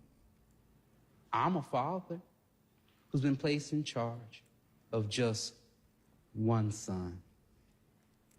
And I lie to that all the time. So true. It is a strong stance to take, isn't it? You don't believe in any conspiracy theories? Gaelic, French, Anglo-Germanic. That's it, yeah. Oh, here we go. I'm not going to read it out because it's misinformation. I think this person... There we go. I'm going to wake up to my... But fuck off, it's true. Can't speak it out, though. I just want it to be made clear. They lied to us. Them, show me proof, sends proof, them. You're a conspiracy theorist, exactly. When you engage in conspiracy talk with someone who's not a conspiracy theorist, they're not trying to hear you out. They don't want to understand why you think what you think. They've already deemed that you're just a silly lunatic, and all they want to do when they engage is try and catch you out and make you a fool. That's it. There is no conversation. There's no conversation. People are just closed. People don't want to hear it. People don't want to know. And the other thing is, when you're arguing with people with about anti-conspiracy theories, it's like I find a lot of people struggle with the concept of not knowing. If they've known something to be true, it's incredibly hard for them to revert back to a position where they now don't know. Like, that's a very difficult thing, and it is a difficult thing to do. So when you do talk conspiracy and stuff, and you say, here's a bit of evidence, look at this, it kind of suggests it's bollocks. If you don't have the answers, they can't comprehend it. It's like, oh yeah, but where did it go? Like, if you mention money, oh, where did it go? Where'd the money go? You're supposed to know. Because you can't replace the truth they've known with a new conclusive truth, you can't shift them. Because going back to a place of not knowing isn't an option. They need to know. So when you do say, here's a bit of evidence, there's always, if you can't actually tell them specifically what the alternative is, if all you're doing is saying, look, that's obviously bollocks, check it out, this is bollocks. If you don't actually know what the alternative actually is, you can't communicate with these people. Because like I said, it's not enough. It's like, no, listen, I'm just pointing out that there's some obvious lies here, so no one knows. That's not an option. You have to know. Like I said, you can't talk to these people. The cognitive dissonance kicks in, and it just becomes an argument, and that's it. You can't do anything. I mean, it's fun, it's funny, especially if they're stupid. You can just play with them and annoy them, but yeah, you can't get through to them. Unfortunately, these things, people have to bring themselves there. Like, I liked a bit of conspiracy, but the thing that really turned me was Brexit. But I needed a catalyst that personally affected me to get me digging. And I thought, they're lying about us. Why do they keep calling Brexiteers a bunch of racists? I'm a Brexiteer, I'm not racist. I just want a different way. Why are the media lying about me? That's when I woke up. They're describing Brexiteers to me, a Brexiteer, and it's not true. It didn't represent me at all. And that sent me down a rabbit hole. What else are they lying about? And I had a friend. I met him during Vine. He blew up. He became really popular. He had a stand-up. He had a TV show. He had a stand-up tour and everything. And he told a distasteful joke. If you want to know who I'm talking about, it's Dapper Laughs. I say friends. We were acquaintances. I haven't spoken to him for a while, but at the time we were friends. Anyway. He told a pretty... It was a shit joke anyway. It wasn't even funny. He told this pretty bad joke on stage about... It was a rape joke. And they went for him. They vilified him. And we all know this guy. He's a lovely lad. He's a cheeky chappy. And he's just trying to make you laugh. He just wants to be funny and make you laugh. Right? And we know this guy. And we witnessed in real time what the media did. And the media were literally lying about him. And these women were coming forward saying, oh, yeah, he's fucking abusive. And this guy's like, I don't know who these people are. I've never met them. We're like, fuck, like, oh. So with Brexit and then seeing this happen to a friend, it's like they're quite literally just lying. They're just lying. The mainstream media are attacking this man. They're trying to vilify him and end his career for sport with just flat out lies. The only thing real about any of it was the fact that he told a pretty harsh joke. And even then, it was just a fucking joke. He lost his TV show and he lost his stand-up deal. So he was doing a stand-up tour and it was going to be released on DVD. He lost the deal. He lost his TV show. That's what woke me up. When you see it in your face, you can't not wake up. It's like, hang on, they're just fucking lying. And then that's it. Ever since then, I've realised holy shit. Holy shit, when you realise, when you look into it, lying is the default. Telling the truth is the exception. Most people think the governments are just honest and every now and again they do something naughty. It's not. The governments are constantly up to stuff and doing naughty things. And it's the exception that they do something good. That's the truth. And I saw it for myself firsthand. I experienced it with the person. It was none of the things they said about him. It was none of the things. I'm stepping away from the Lakers due to personal reasons. Hang on, I'll see if I can do a David Beckham impression. Be honest. That's my David Beckham impression. Be honest. I'm stepping away from the Lakers due to personal reasons. Be honest. I have an injury. Be honest. People are going to find out what happened at the Diddy parties. Thank you. Where the fuck's LeBron James? He is in a lot of trouble. You dress wearing, baby oiling, fuckboy. He got up to his career's over in it. He's gonna get found out. The Diddy stuff's mental. But here's the thing though. Will it happen? It's like with Epstein's Island, right? Yeah, Epstein goes to prison and dies. And Ghislaine Maxwell goes to prison, but the client list has been sealed by the judge several times and is not allowed to be released. If Diddy's found guilty, will he also disappear and die in prison? And all the attendees of the fucked up parties full of sexual assault, are they going to be buried? Because at the end of the day, it's going to involve so much of sport and Hollywood's most powerful influencers, yeah? Oh yeah, I reckon they're going to throw Diddy under the bus, get him convicted, likely die in prison, but the people who are involved, I don't think you'll see any repercussions. Just like Epstein. We know without any shadow of a doubt, it's beyond debate, it's not a conspiracy, it's just the truth. Epstein and Maxwell pimped out sex trafficked women to the rich and powerful. That's what they did. They went to their little island, abused little kids, and they used that to blackmail them for influence. We know this to be true because they went through the court, they went to trial, and they got found fucking guilty for it. But we don't go after the client list. people who partaked in the abuse, because it involves the rich and powerful, the royal family. Of course they're not going to release it. They're going to bury that and just hope it goes away. Do you know when the Epstein list is going to come out? Do you know when it really will come out? When they're all dead. When they're all dead. Jimmy Savile got the deal. They knew. They all knew. But Jimmy Savile did so many favors for the right people. They let him live out his life and die before they released it and let it come out. That's the truth. They always knew about Savile. They waited for him to die so he never faced the repercussions. That's exactly what they're going to do with the Epstein list. It will come out decades from now. Oh, shit. Remember all those fucking people that are now dead? Oh, by the way, they were on the island fiddling kids. It'll be the same with the fucking P. Diddy stuff. Half of Hollywood's most well-known celebrities went to these parties and did the weird stuff. You won't find out about it until they're dead or old. Old or dead. Imagine if the federal government gave $19.5 billion to Hollywood.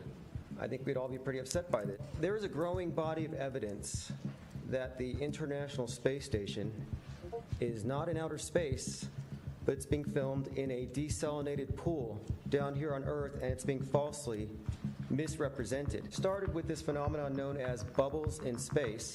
If you search for it, you'll see many of these so-called spacewalks, which have been falsely misrepresented as live, as has been exposed many times on Facebook when they do their live ISS feeds. Bubbles out in space. Well, there's not supposed to be water up there. And it is known that the astronauts do train in these big underwater tanks. And so this body of evidence, and it's not just bubbles in space, there are harnesses or green screens, evidence of flights that are actually on parabolic flights, not in space. And if this is true, it's a big deal. Bubbles in space. That will be in my moon. That will be in my moon video. I need to mute Discord.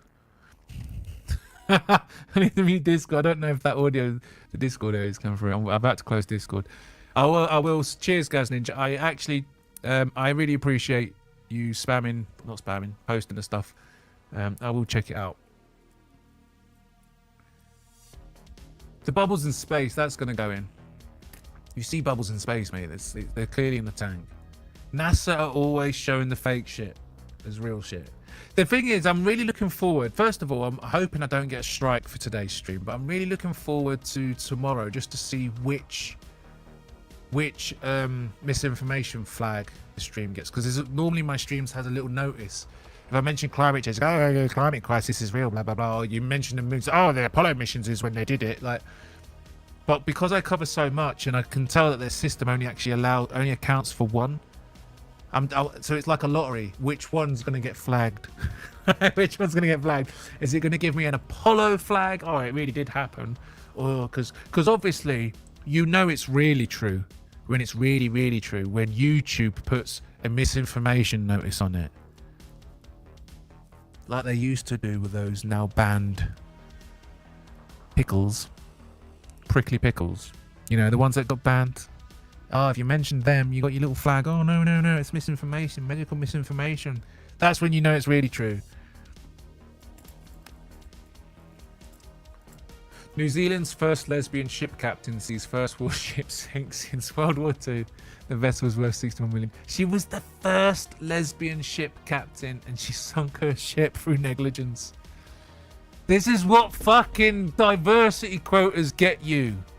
Do you know the billionaires that died in the submarine when it cracked and squished them at the bottom of the ocean? A few months before that happened, they adopted an outrageously woke hiring practice, which meant that of all the expertise required, they would only hire people of color.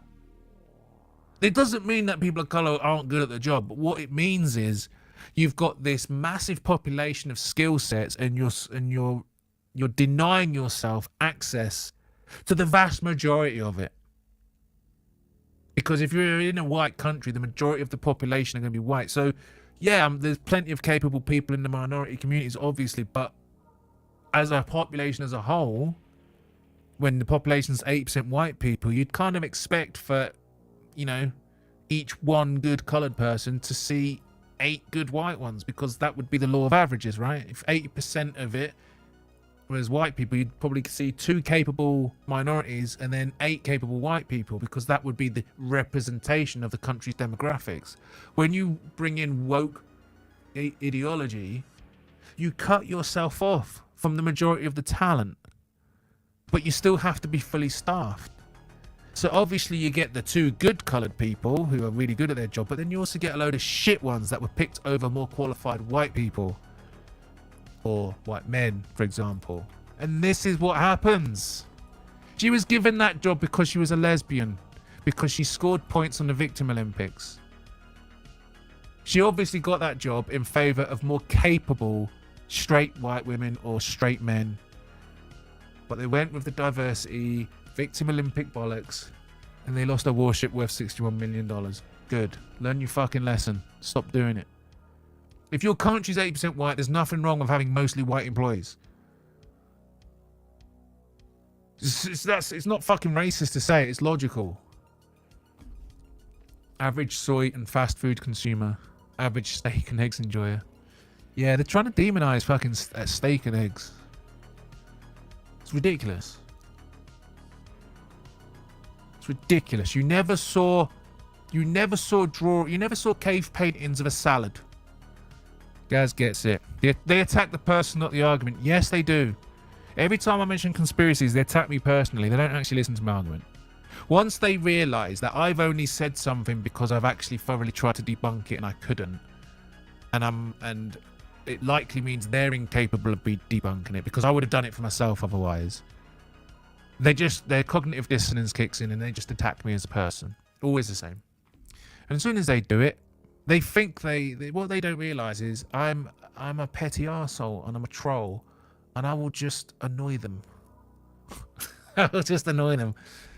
Honestly, I've made people fucking... Honestly, when people disrespect me, they don't realise. They get this idea that, oh God, they think that I'm going dumb. They mean I'm going to... It's no, it's not. It's no, it's not, because if I'm pretty good at figuring people out. I do figure out people pretty quick. And I figure out what motivates you pretty quick and what makes you tick pretty quick. I'm good at that. I'm good at reading people, and I've read a lot of books that educate you on reading people. And I know how to get to you. I know exactly how to get to you. So while you're at home screeching at me and getting annoyed, you must know that I'm at home with a smug smile on my face. You disrespected me, now I'm winding you up. I'm calm as a fucking cucumber. I'm just... Don't like... You know what I mean? I just know how to do it. And I'm petty like that. Disrespect me, I'll just wind you up. If you're going to be a spastic, I'm going to treat you like a spastic. Gilly knows. Gilly knows. I'll be debating him soon. Can't believe they gave this chick a battleship. I know.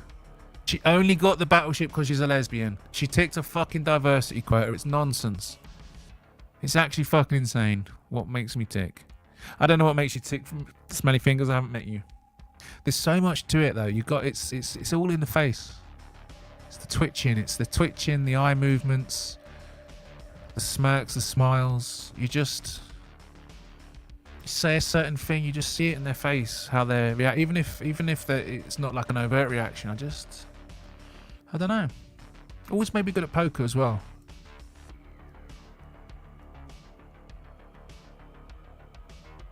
I'm not that good at poker in terms of the actual skill of the game, but I know when you're bluffing. I'm really good at calling bluffs. That's my superpower in poker game. I'm not the best in it. I'm not.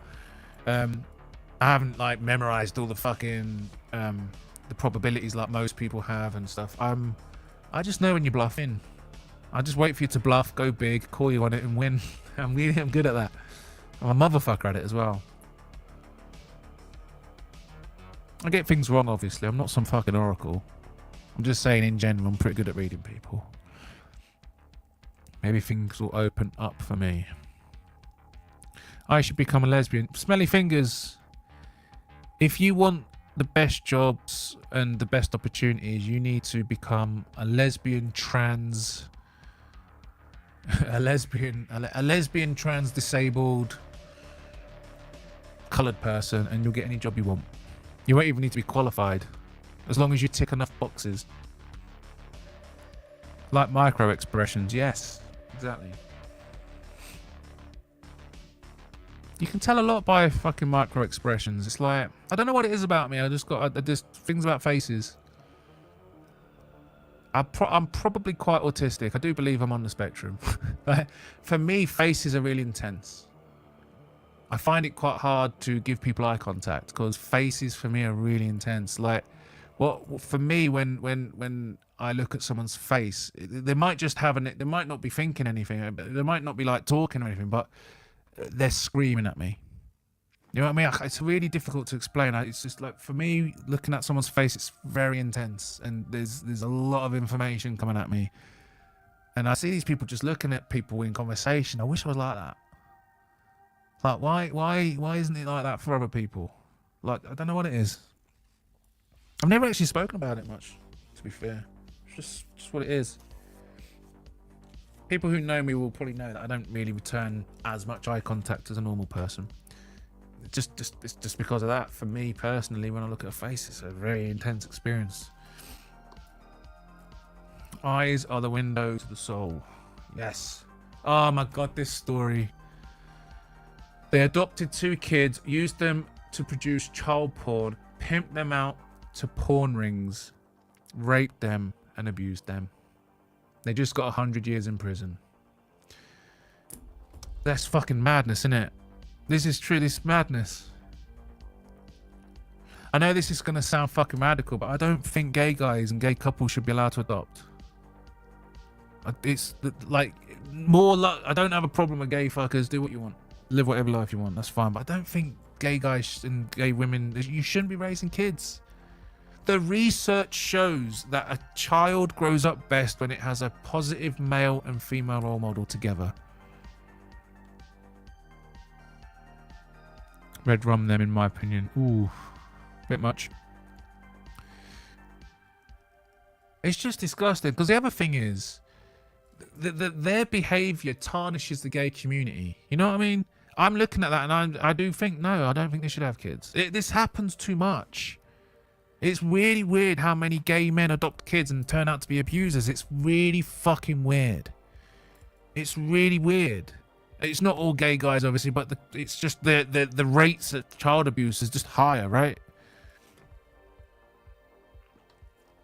Study was done with infants where an obstacle was placed between the infant and the mother. The boy infants would try to knock over, climb, or move the obstacle, and the female infants would cry. So the boys would try to problem solve, and the girls would just vocalize their distress. We see it in infants, where boys are problem solvers and girls just want to hear, they want to be heard that they are not okay right now. I think that's pretty self-explanatory. If you're on Patreon listening to this, you've heard us say over and over again that if you go to your man with anything, his first instinct is going to try to problem solve. So if you are just venting, it needs to be stated, hey babe, I'm just venting. I'm going through it and I need you to have a with me. Not meaning that he's gonna sit there and with you, but you can sit there and just all you want and he will listen. And I don't know, if you want him to brush your hair or something, say that. But boys are born with the instinct to problem solve to get to where they want to go. Yeah, the grooming and all that. It's a dark day, mate. That's why it's been a moody stream. It's a dark day. It's a dark fucking day. But that TikTok's amazing. I think more women should see that. It's so true. Remember what she said? Like, when you put an obstacle in front of a boy as a baby, the boy just pushes it out of the way. But a girl's like, oh no, and cries. But it carries on. But just think about how different we are. Like, and I think that difference is even more pronounced when you come up against a challenge that's insurmountable. It beats you. You took on a challenge and you're defeated by it. What happens when a man is defeated by a challenge? Does he cry? No. He calls his boys. Calls his mates in. It's like, listen up, my boys. Listen up, my friends. For I am defeated. This challenge has beaten me. But together as men, with our ingenuity and brawn strength, we can defeat this. If you put a woman in that situation, she's up against a challenge and it's defeated her. she'll cry. She'll cry about it. And then she'll call her sisters, and the sisters will come along. And what do the sisters do? They empathize with her and cry along with her. Oh my God, this must be so hard for you. I can't imagine how you're feeling. The difference is just night and day. There's two fucking genders. The differences are clear from the moment we're fucking born. We're different.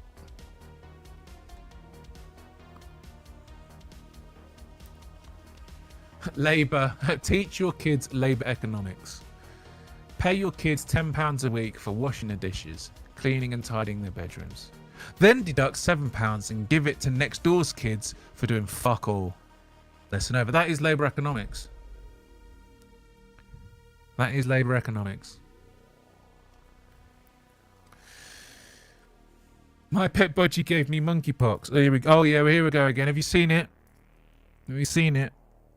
It's funny how when Trump wins the presidency and Trudeau's gone and populism is on the rise in France and the Polish are thinking fuck off, the Hungarians are thinking fuck off, populism is now taking over Germany, Britain's on its way. I mean, this Labour government is just basically a 5-year reform campaign. All of a sudden there's a mystery virus killing thousands of people in China again. And in a few weeks' time, it's going to be COVID all over again. They're doing it again.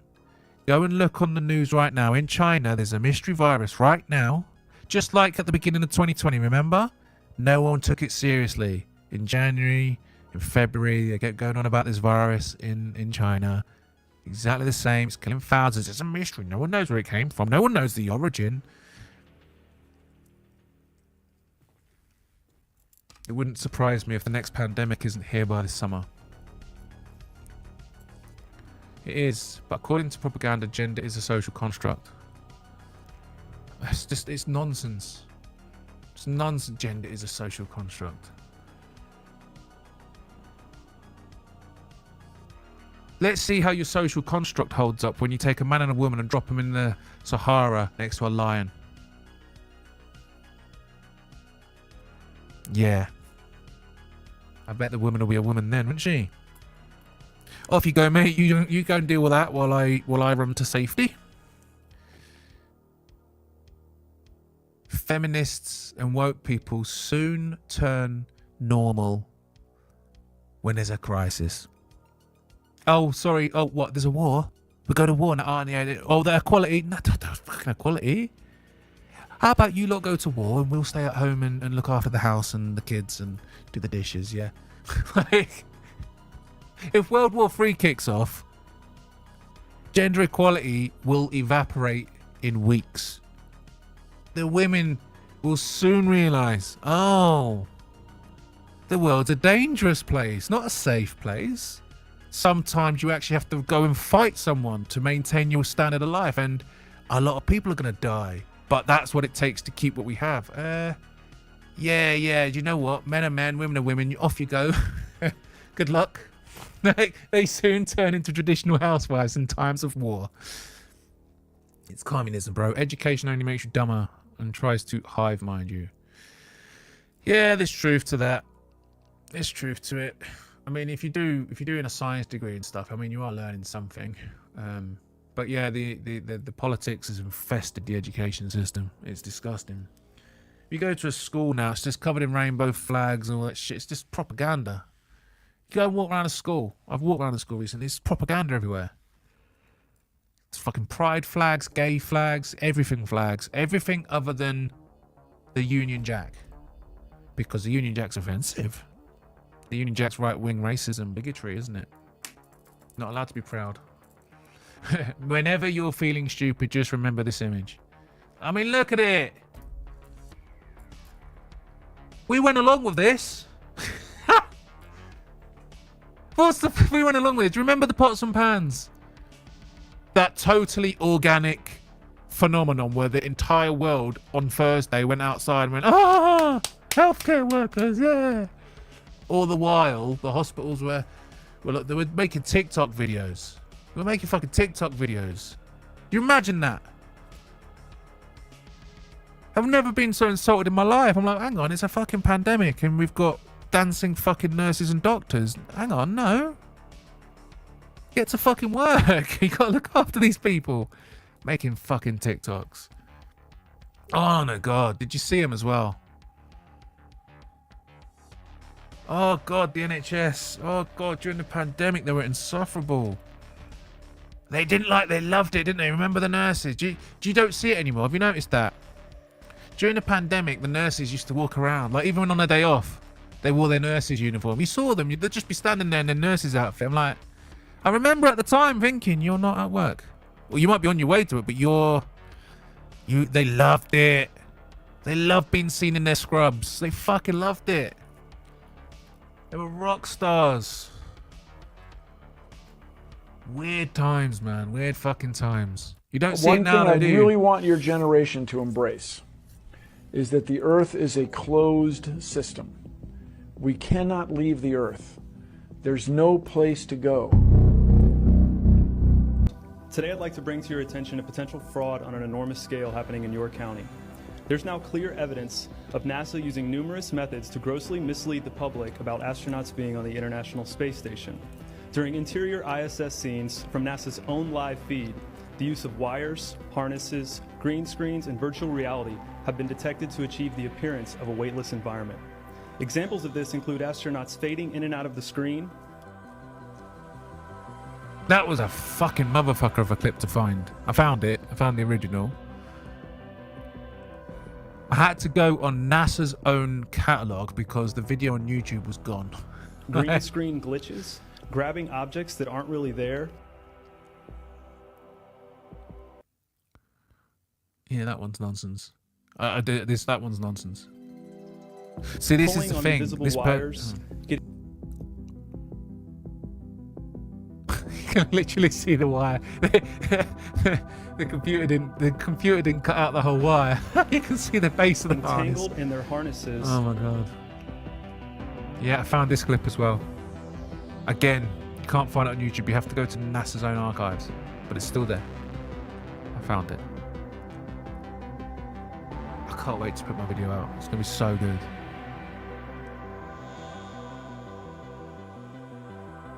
You can't, you have to get the source. Because here's another thing with the cognitive dissonance. That you can't just show them the clip.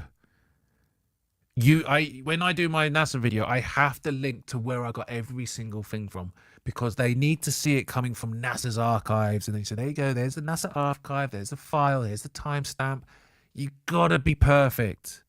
And even then, the only thing you achieve by presenting the perfect argument is that they give up and leave you alone. There is no change in their mind. Like I said, these things have to happen organically. I'm a big believer in that. I don't think you can just go around talking about conspiracies and people are like, hang on, what was that again? That doesn't happen. You're crazy and you're crazy until people figure it out on their own time. You're just a crazy person. But yeah, my God, and even the amount of astronauts appearing fuck-ups. out of thin air. This begs the obvious question. If they're really up there, why are they using Hollywood techniques to fake the footage? Now, unfortunately, I can't show you these clips in here today, but I will be sending them to you. Moving on, outside the International Space Station, during spacewalks, air bubbles have been recorded on numerous occasions. How is it possible for air bubbles to be present in the vacuum of space? I once questioned astronaut Scott Kelly about this phenomenon. His body language and answers only created more questions. In 2013, astronaut Luca Parmitano nearly drowned during a spacewalk when his helmet filled with water. This happened again just last year. Air bubbles, helmets filling with water, and drowning. Are they in space or are they underwater? Now, what's really interesting is that they train for spacewalks in an underwater pool with a complete ISS replica. Now, surely they aren't filming these spacewalks in an underwater pool and then editing them to appear if they're in space, because that sure would be something, wouldn't it? I'm calling on the Brevard County Commissioners to open a full investigation into NASA's fraudulent practices and use of taxpayer dollars. It costs NASA $3 billion per year to operate the ISS, and if they don't have a darn good explanation as to why they're faking these videos, I and the public would like a darn good explanation as to where our tax money is going. And if they are indeed faking the funk, it is our duty to expose and eliminate this fraudulent and astronomically wasteful ISS program. And look, I know what you're all thinking. The NASA is part of the federal government, and you're just county commissioners. Even if what I'm saying is true, what can you do? But let me remind you, not only is this happening in your county, as public officials, you have the platform and the ability to make a statement or hold a press conference, alerting the public, state, and federal authorities to investigate further. You have the power to start the conversation. Video evidence of everything I described today will be emailed to you all, and I truly hope we can get to the bottom of this. I look forward to the day that $3 billion annual budget is put towards our veterans, our homeless, maybe some of that mental health stuff the young lady just spoke about, and the revitalization of Brevard County. Thank you for your time today, and I'll be happy to answer any questions you may have. Thank you, sir.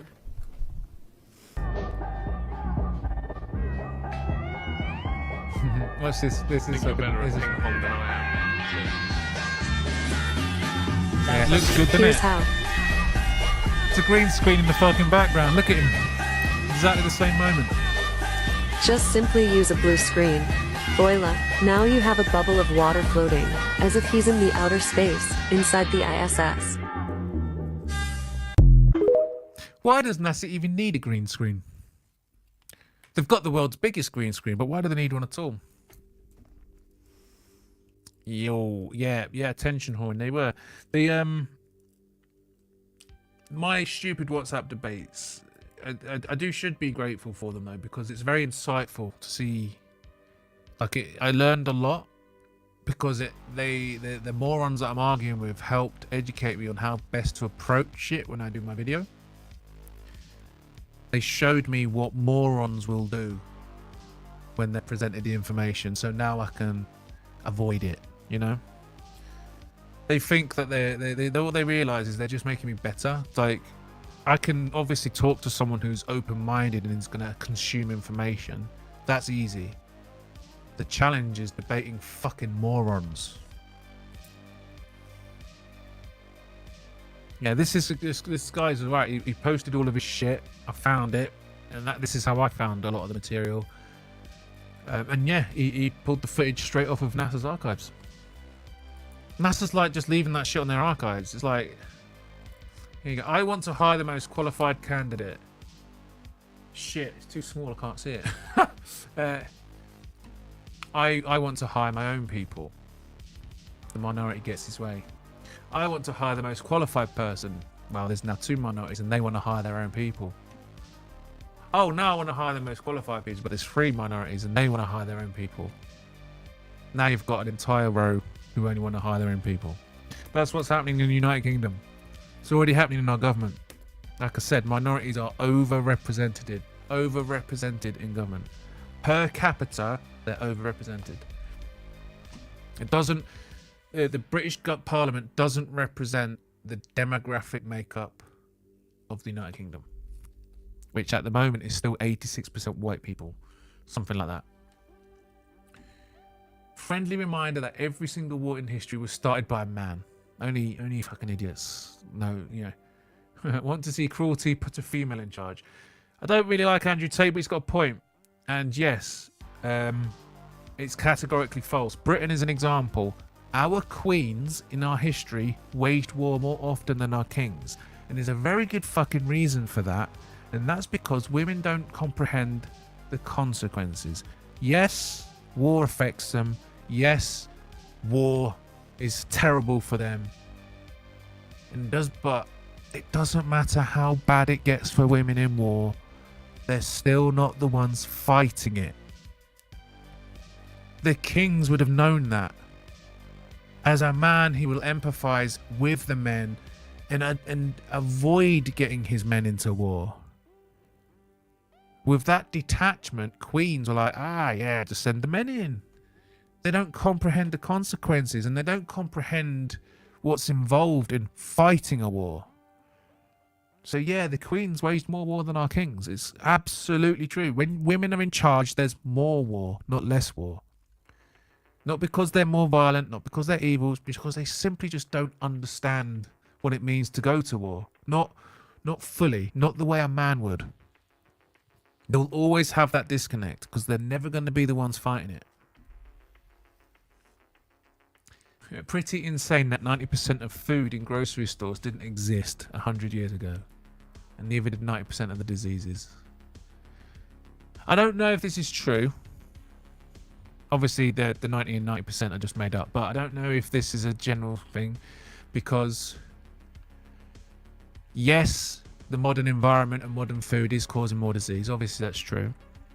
But at the same time, medical technology is way more advanced and capable of diagnosing things. We can diagnose things that we couldn't do before. Just things like ultrasounds, scanners, blood tests, you know. There's diseases we might not have been picking up until recent history, but they might have always been there. We just didn't have the technology to actually, you know, pick up on it. But obviously, yeah, this meme has a grain of truth. The 90% figures, though, is fucking nonsense. You know. You know what the third leading cause of death in America Is this man again? Why don't we Google that? You know what the third leading cause of death is in America? Anyone? What is it? McDonald's. That's probably fourth. Modern medicine. Medical error is the third leading cause of death. Modern medicine kills more people than morbid obesity and diabetes combined. Only cardiovascular disease and cancer kills more people than modern medicine. That is a fact. You're welcome to Google it. In 2016, the National Institute of Health commissioned Harvard to do a mortality study. And when they determined that modern medicine was the third leading cause of death, they pulled the study and gave it to Hopkins. And it got worse. So they published the Harvard study and not the Hopkins study. It's available online if you want to see it. But that's where we go for our advice on optimal health, right? We have a crisis management, sick management business in this country, but we are not trying to keep people out of the system. I would love to keep all of you out of the system. That would be my dream. You see, because modern medicine and industry has to find ways to produce things cheaply and in mass quantity, right? The reason I want to show this is because this is exactly, like I said earlier in the stream, this is the Andrew Tate of medicine. And these radical people, these idiots, this is what they do. They find a way in. So what he just said in this one is true. It is like one of the leading causes of death in hospitals, is medical negligence and medicine. It's true. But this is what they do. Like Andrew Tate and this guy and others like him. They get in there with a truth. They hook you in. Like with Andrew Tate, he'll talk about the financial system and he calls it the Matrix and stuff. But what he's telling you is perfectly rational and good information. Yeah, there's powers at play that get what they want at your expense. And when he points that out, he hooks you in. Oh, he's one of them. And then you get the bullshit. This is the same guy. He hooks you in. Oh, by the way, modern medicine it's a leading cause of death. Like, he leaves out how much life improvement modern medicine gives you. He leaves out the lives saved by modern medicine. Like, yes, it's one of the leading causes of death, but way more lives are improved than diminished. And I'm not defending Big Pharma, because the other thing about Big Pharma is, obviously, if they've got a cure and they cure a disease and eradicate it, why would they do that if they can develop treatment that helps you live comfortably with the disease? Because if they cure it and eradicate it, then that's it, it's gone. But if they can find a way to manage it and live comfortably with it, there's profit to be made.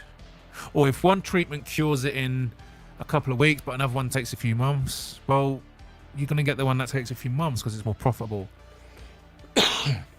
We know those practices are real, but at the same time, modern medicine has also revolutionized life expectancy and longevity and stuff like that. So that's what this guy does. He hooks you in with a scare tactic. Modern medicine's the leading cause of death. He leaves out the lives it helps, and then he brings you back to these stupid, simplistic arguments that convince you that you're going to be immortal if you just do this one simple thing. Like, avoid becoming diabetic and all of a sudden you're going to live forever. That's basically what he's like. I mean, that's not true. He's dangerous. He's one of these people that's out there spreading information by hooking you in with a truth. Just like Nick Fuentes, the fucking anti-Semite. He hooks you in with a truth and then he goes mental.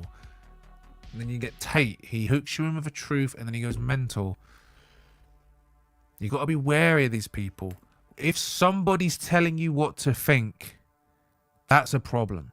Andrew Tate tells you what to think. This man tells you what to think. You need to just present information and let people think for themselves. Andrew Tate does my fucking head in. Like, he's a man child. Oh, to be a man, you got to have money and fast cars, and you got to learn how to fight. I'm like, what? But then again, that's how he hooks you in. It starts off with work out every day. Well, that's pretty good advice. Get exercise, look after yourself, be healthy. That's Andrew Tate. Be strong. Be capable. Yeah, perfect. Yeah, exactly. I applaud you for saying that, Andrew Tate. And then he calls women bitches and says they don't deserve respect and he's a sex trafficker and he's just a fucking dipshit. He's an arse. He's a fucking idiot. Right? He hooks you in with something true and then he takes the turn. And once people have been hooked by truth, they then get dragged down a rabbit hole. And before you know it, he's telling you, oh, if you want to be a man, you have to have a fast car, you have to have the bitches, you have to have the money. Oh, you don't have that? Well, why don't you sign up to my university course, Hustlers University, or whatever it's called, and for 70 quid, I'll show you how. Absolute spastication. His ideas of being a man, he doesn't describe a man, he describes a spoiled brat man-child. Do you want to know how to be a man? It's not rocket science. Take responsibility for yourself and take accountability. If you fuck up, face the consequences. That's it. That's it. Don't have to, it doesn't matter. You can be rich, poor, it don't matter. If you take accountability for yourself and accept the consequences of your actions, you're a man. It's people who deny that. They're the fucking children. Anyway. I think I'm done. Hey, no, there's more. This is a long ass stream. Oh god, how long have I been streaming for? Oh god, nearly 3 hours. Shit. Man fucks millions of people with tiny prick. Yep, evil man. We've been over Bill Gates many times. Oh, we up next. Now they're trying the virus thing again. I can't wait for the aliens. They've started it, haven't they? They've started the predictive programming, the UFO disclosures and all that kind of shit. The aliens are coming. Of course, they're not really aliens. It's all fake. And that's the fucking annoying thing. When this shit comes, man, the aliens, they're going to buy it. The masses are going to buy it. It's like... It's been almost 3 years now, and the sanctions against Russia clearly haven't stopped her ability to wage war. The West needs to do something that will really damage Russia's economy. Let Russia into the EU. That's one thing you don't hear a lot of now. Rejoining the EU. I actually think most Remainers have actually subtly just quietly gone, yeah, okay, yeah. Brexit was actually a really good decision, wasn't it? It doesn't matter about the economics and whatnot. It's actually just really good to get away from that fucking shit show of a political system. Oh yeah, it's actually detrimental to your economy, not helpful. It's mindless protectionism and bullshit and regulations that stifle progress. Like, the EU is so fucking stupid. They've forced phone manufacturers to use the USB-C cable, right? For reasons unknown. Just because someone moaned that they didn't have an iPhone charger. But here's the thing. When iPhone's lightning cable came out, yes, it was a different cable. It's annoying if you didn't have one. But that cable was superior than USB. It had a higher bandwidth and provided faster charging. It was a superior technology. Yes, USB adapted and evolved and bridged the gap. But now that the EU has forced everyone, every phone manufacturer all have to use the same cable now. What happens if a company invents a better version of it? A more eco-friendly one to produce, and one that's got a higher bandwidth, one that can do more. EU regulations will dictate that they're not allowed to put that in their European devices. They have to use the inferior technology. Despite it being better, they've regulated it in... honestly, the EU is riddled with that. It's riddled with that. The banana thing was a funny one. The banana thing was a funny one because the Dutch have obviously got a weird thing with the bananas, right? So when you're in the EU, all the bananas or something, I can't remember if I'm remembering this right, but I know it's happening. There's an EU country that basically, if anyone in Europe wants a banana, anyone wants to import bananas, it has to go through this country and they get a cut of it for no reason. They had overseas investments in bananas, and then other countries are sort of bypassing that, and they went to the EU going, oh man, we can't compete. They're just buying other bananas. So the EU turned around and said, actually, oi, you're fucking with their bananas. From now on, you've got to buy them all from there. Now the EU can't source cheaper bananas. Like, you're not allowed to shop around for a better deal. You have to take the one option. They just regulate random shit like that, and then you're stuck with it. Stupid fucking system. If I'm not allowed to express my sincerely held belief that your religion is a crock of dangerous, evil, dehumanizing, superstitious garbage, then it seems to me that I don't have religious freedom, but you do. Because I can assure you that I hold that view with a passion and a solemn intensity that can match anything that you've got to offer. It is for me a core defining belief and a pillar of my whole reality, an absolutely unshakable fundamental conviction that resonates to every fibre of my being that your religion is in fact a crock of dangerous, evil, dehumanizing, superstitious garbage that pollutes and degrades the world I have to live in, and I'm not happy about it. And I feel morally obliged, nay, compelled, to make this known, loudly and often, regardless of who claims to be offended, because not to do so would violate everything I am and everything I believe in. I wouldn't be able to live with myself. I'd feel like a liar and a coward and, well, something of a moral cockroach, and that would weigh very heavily on my conscience. I'm sure you understand. I agree with everything he said. Those words are my words, and I stand by them. And on that note, I'm going to call it a night. Thank you for stopping by. Sorry this was such a sort of moody one. Like I said, it's a dark day. It's a really hard day. A really, really dark day for the country. But I can only hope it gets better. Join me on Thursday for the first quiz of the year. Ciao.